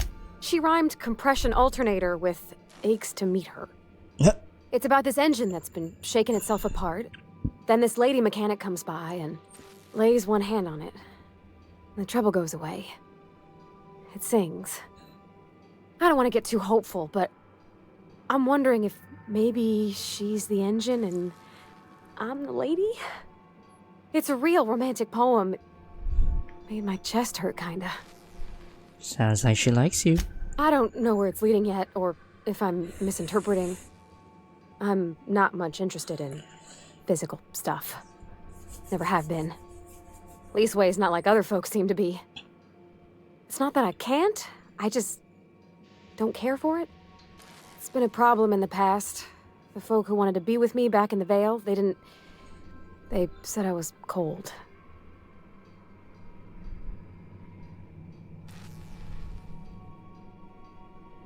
Everybody's different. Don't worry about it. When folks start implying you're a little different from an automechanical, you start to wonder. I guess I just needed to talk. I'm feeling a touch better. Thanks for hearing me out, Captain. I actually had another message from Junlei. I just couldn't work up the courage to open it. But I'm gonna change that. Right now. Okay, here we go. Let's see here. Talking about old friends, got to thinking... Isabel? Who's Isabel? Everything okay? They were... close, Captain. Like, more than friends close.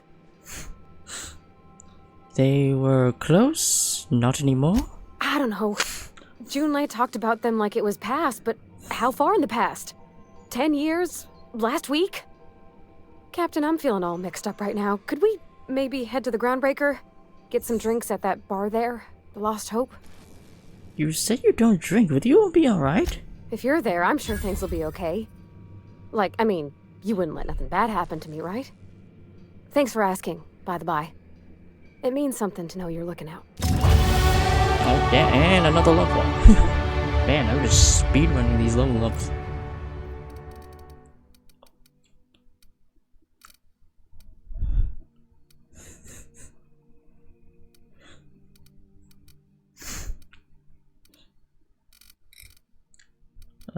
Let's see.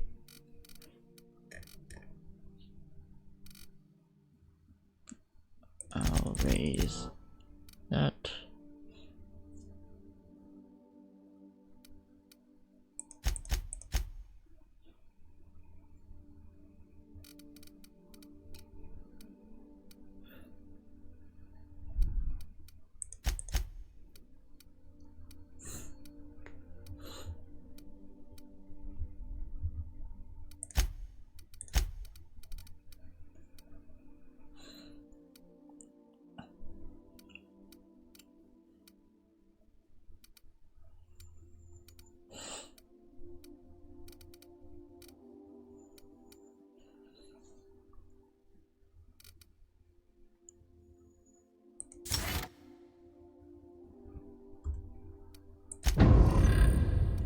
Alright, some new perks.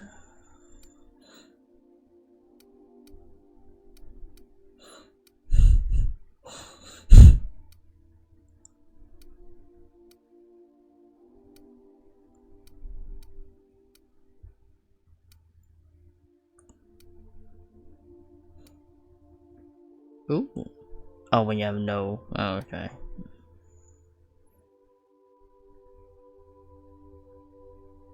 Lone Master, okay.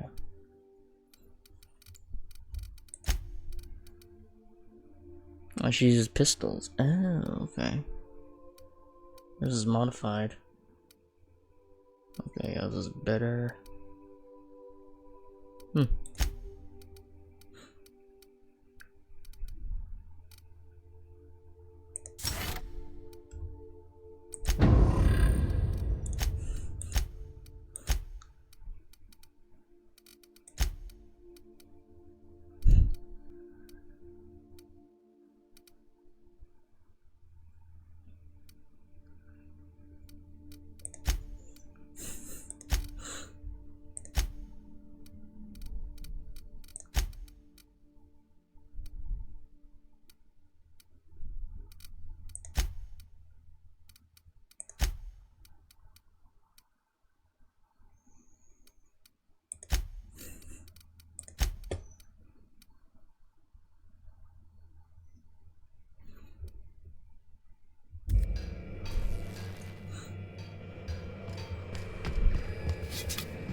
This Roseway business smells. Something tells me things didn't end well for the guy who made the distress call. And whoever or whatever got him will be waiting for us. What are you suggesting? Just a little caution. Could be a reason no one's picked up this job yet. Good thinking. They don't give medical degrees to dummies, Captain. Anyway, we might as well take a look out there. See if we can get the jump on whoever's waiting for us. Something on your mind? If we were going to work together, I'd like to know more about you. I'm a surgeon by training and a pirate by inclination. Not much else to know, Captain. I like long walks on the promenade and the smell of Spacer's Corona. I make a mean zero-G cocktail and I've got a meaner right hook. What's a zero-G cocktail? It's a mix of whatever you've got on hand. Usually zero-G brew with some Spectrum vodka if you're lucky, purple berry shake if you're not. Inventive. I like it. I'll make you one sometime. If you don't enjoy it, I'll make a few more until you do. Do you have much experience contracting with other captains? Sure do. Some of it was even legal. You weren't joking about being a pirate. What gave it away? It's the hair, right? Or maybe the ammo belt? I had it custom made. No, your casual outlook on legality. Gotta figure out how to work that into my aesthetic. Maybe a pair of earrings? I've done all types of work with all kinds of crews. If there's one thing you ought to know about me, it's that I won't tell you your business. Your ship, your way. That sounds reasonable. Glad to hear it. It's worked for me this long. I was hoping to know something more personal about you. Well, my blood type is AB positive. I'm a Leo, and I despise Space Hospital. Never mind what anyone else tries to tell you. That about covers it. Where are you from? How'd you get into this line of work? Aw, come on. That stuff's boring. You're deflecting. Look, the thing I've learned about living in close quarters is that you've got to give people room to breathe. I'm all for making a few bits together and having fun doing it, but let's keep a little professional distance. Let's get back to business. No complaints here.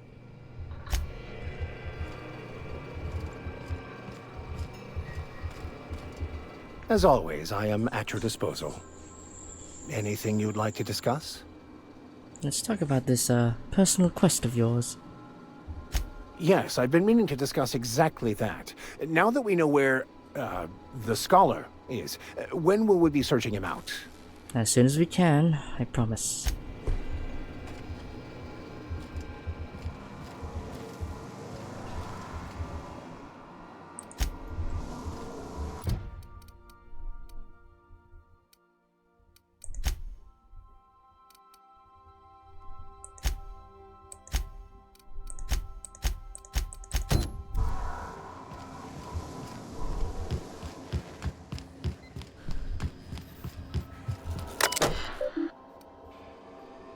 Search term SAM. First SAM result. Experimental note. Do not forget, you have found a discarded sanitation and maintenance auto-mechanical in Emerald's Vale scrap heap during your last job. It shouldn't be too difficult to get it up and running. With a few key modifications, I can envision a combat-capable variant. Some might say, a clean, mean killing machine. Should be fun. Removal of factory standard part Sud Steeper was successful. Delivery of combat modified replacement part Acid Steeper has been delayed. Progress setback estimated to now be a solid 3 months. Not like I have any more pressing matters to attend to. Ah, but I do. I'm giving up on the delivery. The part is lost in transit and are not turning up anytime soon. But good news, I have heard from a fellow who knows the broker, who overcharged me for the information regarding the location of an acid steeper I can, filch. The part was sent to an old storage facility in Roseway. I sure never thought to go back to that pit. Good thing Auntie abandoned it years ago. I'll go pick it up following this next pick stop back to Emerald Vale. Wells wants me to chaperone some person of interest. Details to come later. And messages for Velvet. From Jade Tennyson.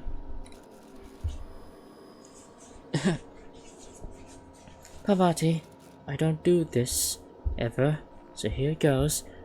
There's this engine, see, and it hums real nice, like a box of cats playing with mice, but she's coughing and hacking up sludge, 'cause there's a blockage though, just won't budge. What's an engine to do? Then this wrencher strides, and like a shock, hair all done, up and fancy and dark. She feels a spasm in her compression alternator, trembling 'cause it's aching to meet her. What's an engine to do? I've got 5 more stanzas mapped out, but I'm having trouble rhyming some of the parts. I'll get back to you on that.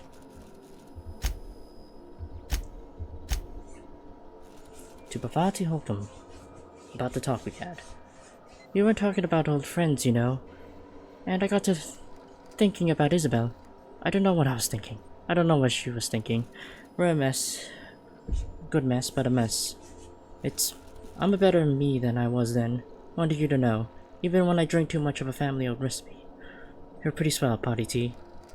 Damn you, it's a spell check. Me and my wrench. Too tired. Just gonna put my head down for a bleh.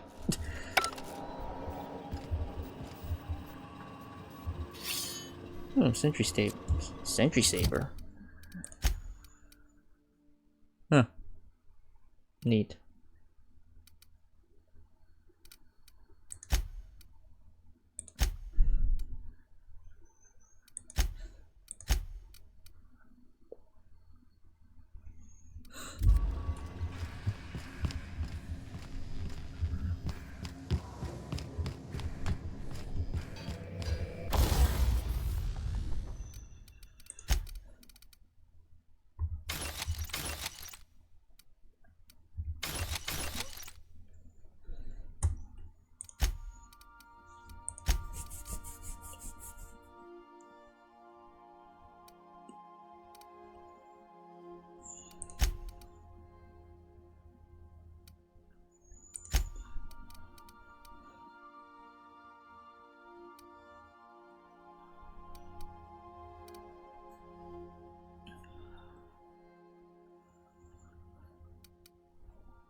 we get a table?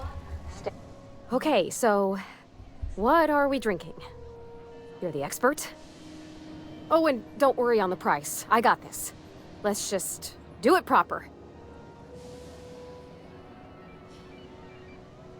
Are you sure you really don't want to do this? You seem nervous. Oh, no, that's on account of my not being able to sleep lately. Makes my hands all twitchy, you know? I've just been lying awake, thinking about what Junlei said, and feeling my heart shake. You're not much of a drinker. Better start slow, with a beer. Oh, beer. I guess, yeah, I can do that. Beer can be good. I bet. Bottoms up.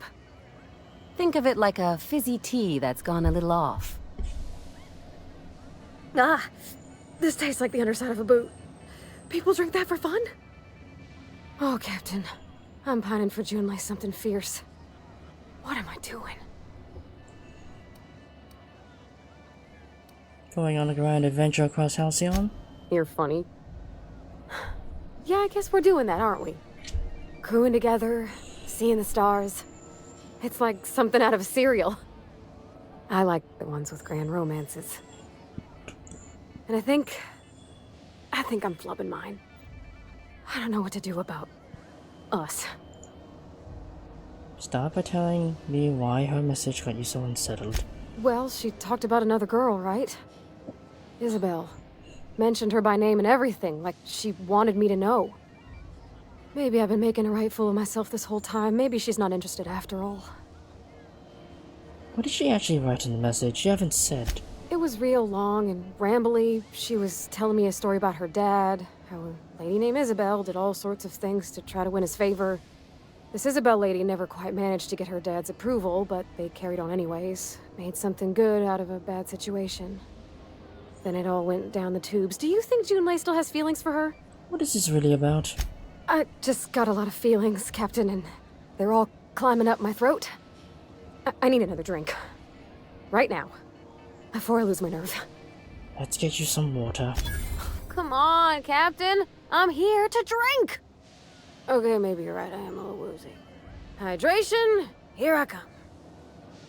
Aw, this was just about to get fun. Shush you. Oh, Captain, I want to talk to Junlei all the time. Even about silly things, but I'm so scared. About what? Everything? I got a solar system's worth of terrifying questions swirling around my head. Does she think I'm as pretty as I think she's handsome? What if she doesn't like me? What if she does? What if she's still got feelings for that lady, Isabel? What if we get together and she gets bored of me? There's an easy way to get answers to all of those questions. There's nothing easy about spilling your guts to the person who's got your heart in their hands. You know I'm not interested in physical affection. Well, it's tripped folks up in the past. Folks I thought cared about me for me. What if she's not okay with that? What if she is, but then later, she's not? Are you afraid of being rejected for who you are? Of course. Wouldn't you be?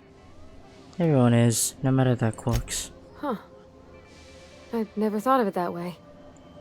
I wonder what June's afraid of being rejected for. She seems perfect to me. Maybe those are just my rosish colored goggles talking. To be strong like her. Gosh, I don't know that I got that in me. Sometimes I feel real mean inside, Captain. I think ungenerous thoughts. We all do. I suppose so, but I want to be my best self for her. A good person, worth caring for. Well, Captain, this has been a whole lot. I got just... Wow. So much to think about. So are you going to ask her out? Oh gosh, I don't know, Captain. Do you think I should? You're still unsure? Yes, just ask her. All right. There's no need to strip your screws over it. Okay. I'm gonna do it. I'm gonna ask June out. Just as soon as we get back to the ship. I mean, probably. Eventually. Thanks for hearing me out and giving me counsel. And, well, for being a friend. It means a whole lot. You're good people, Captain. This was fun. We should do it again after you send that message. Huh. All right. Thank you, guys. You're real good friends, you know that? I wish there was a place we could all live quiet together. Come on, let's go.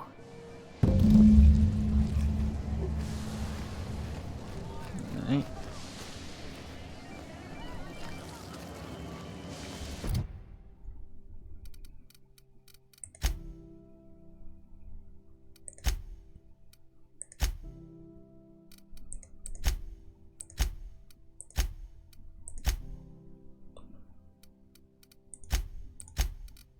Oh. Yeah, there's a perk.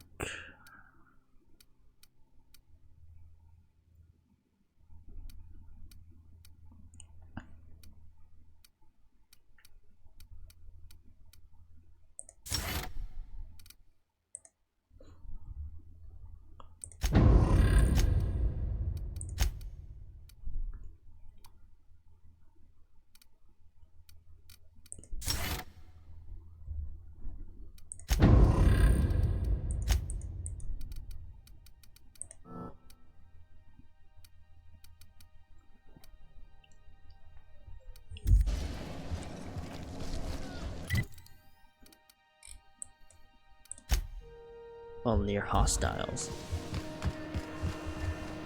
I'm near hostiles?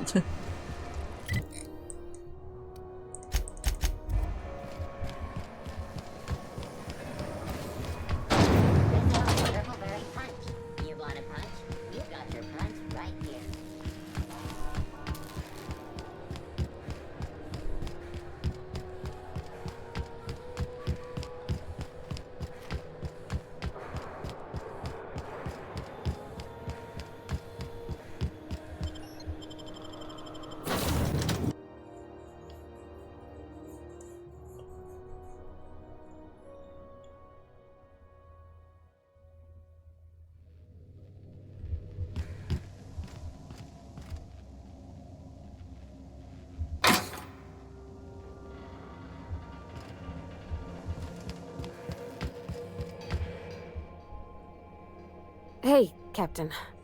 I hope I wasn't too much bother at the bar. I did have fun, and I tried some things I never would have otherwise. And I don't feel it today. I guess that water must have worked. I'm glad I had you looking out for me. Did you talk to Janae? I messaged Junlei when we got back, and she replied super quick. Okay. I was awake half the night, thinking about what I sent, anxious to see what you said. I reread my message in the morning, and it was unclear. I was drinking when I sent it. Otherwise, I wouldn't have had the courage. Also, sorry for the typos. Okay, not bad so far. I've ruined things in the past because I didn't say things I should have, like, I've met someone who's become special to me. I want to be honest with her, so if she feels the same about me, there won't be any surprises. The Isabel crisis was all a big misunderstanding? Yeah. In my defense, it's not like June was all too clear about what she was trying to say. She still ain't. I ought to go write her back. I mean, I already did. Twice. But anyhow, thanks for taking me out, Captain.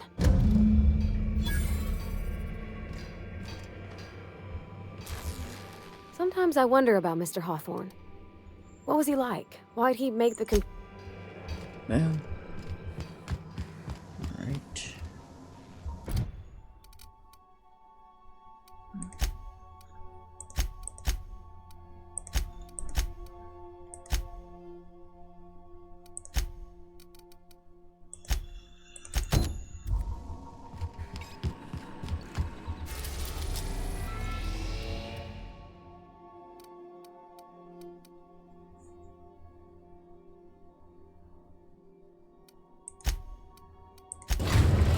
Let's go check out Phineas. Now arriving at Phineas's top secret orbital lab.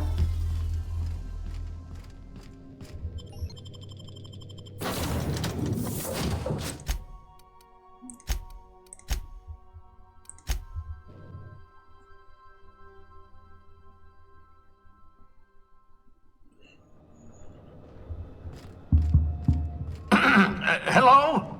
Can you hear me? Does this work? Oh, damn it! Blast, that's loud.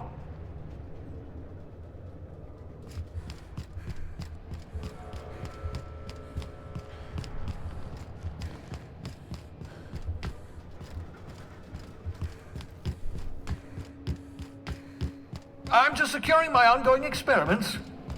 And securing myself. Mind the mess.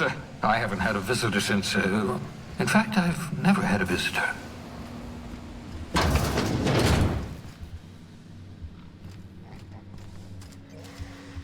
Oh, thank the law. Your skin hasn't spontaneously changed color. Potential side effect of the revival process. Very rare, but you never know. Right. Welcome to my little habitation, such as it is. I've got caffeinoids, cysty bits, if you're into that sort of thing. So, welcome. Make yourself at home. My secret hideout is your secret hideout. For what it's worth, I appreciate you pulling me out of the Hope. Not at all, my intrepid accomplice. I should thank you for tolerating my somewhat brusque manner. I only regret that I couldn't save more of your fellow settlers, what with being hunted by the board, and emptying my supply of necessary chemicals. I wanted to talk to you about something else. Of course. What's on your mind? Is there some reason you're hiding behind some bulletproof glass? Oh, it's not you. I do experiments in that room. Some of them get quite scientific. The unexpected is to be treasured, but from a safe distance. Regardless, it's quite comfortable in here, you know. I have my beans, have my caffeinoids, plenty of toilet paper. Got a moment to talk? Absolutely. Let's talk. Have you met my crew yet? No, and I've been trying very hard to avoid making eye contact. So you're the captain's mysterious associate. I'm Ellie. Nice to meet you. Wait, not another word. I don't want to know your name. I don't want to know who you are. Let's just enjoy our plausible deniability while it lasts, shall we? Why don't you just invite the entire colony to my secret, carefully concealed laboratory? It isn't as if I wanted privacy. Relax, they're with me. Oh, fine. As long as you're vouching for their character and they aren't touching things. For what it's worth, I am pleased that you found a crew, such as they are. I picked you out of the Hope for your talents, after all. It's only natural that others would gravitate toward you. You're right, I'm doing pretty well for myself. Yes, indeed, well done. Also, you still haven't spontaneously liquefied, which pleases me immensely. Progress. There was something else I wanted to talk to you about. What's on your mind? Absolutely. Let's talk. Don't you ever leave your lab? Oh, goodness, no. I wouldn't survive 10 seconds in the blackness of the aether. Well, no, I imagine I'd last at least 12 seconds before I'd lose consciousness and die of hypoxia. That's not what I meant. Do you have some kind of life outside of your work? Life outside work? No, of course not. My life is my work. For that matter, everyone else's lives are also my work. An entire colony's worth of lives are at stake. It's up to me, up to us to set things right. To answer your question, I'd rather stay right here in my lab. There's too much work to be done. The Hope's colonists won't revive themselves, you know. Why are you so obsessed with reviving the Hope's colonists? Because we've lost our way. The board has a stranglehold over this colony, and we've all been conditioned into total obedience. The Hope is full of specialists, scientists, engineers, talented individuals like you, people who haven't been corrupted by the board. Unfortunately, the Hope's colonists have been frozen for decades, well past your shelf life, so to speak. No offense. Yeah, but you revived me, so you must have solved the problem. Ah, you begin to perceive the truth. Yes, according to the board and their narrow-minded scientists, you should be a pile of organic sludge right now. 10 years. That's how long the average human can remain in hibernation. You were frozen for decades. In theory, you never should have survived the revival process. But the convention conventional theories are wrong. You're living proof that it can be done. There's yet hope for the hope. Get it? I'm glad to hear that. Everyone on Hope is depending on us. We'll do our very best to save them all. I'd best get back to work. I can feel my last dose of caffeinoid fading.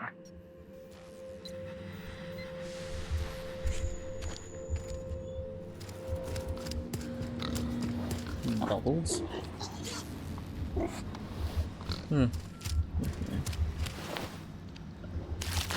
This is big.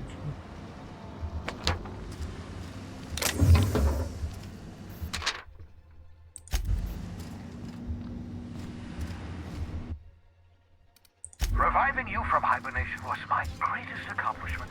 Your odds of survival were a mere 28%. Oh, wow.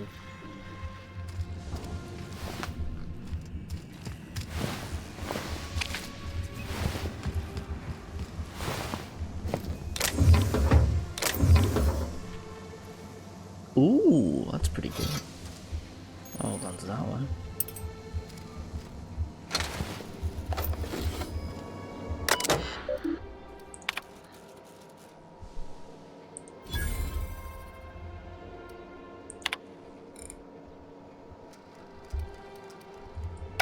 Careful, that's my communications terminal.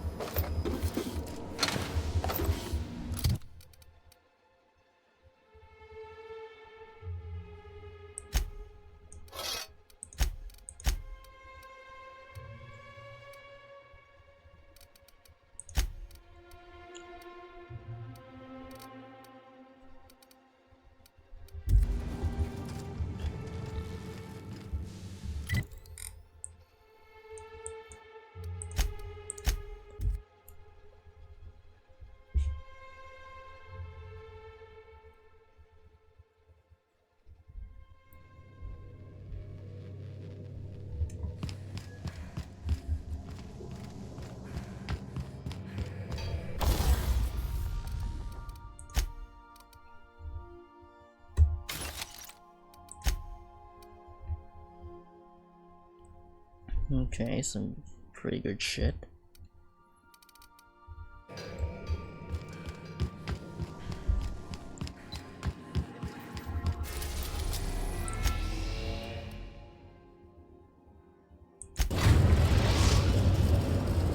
We're now in orbit above Roseway, Captain.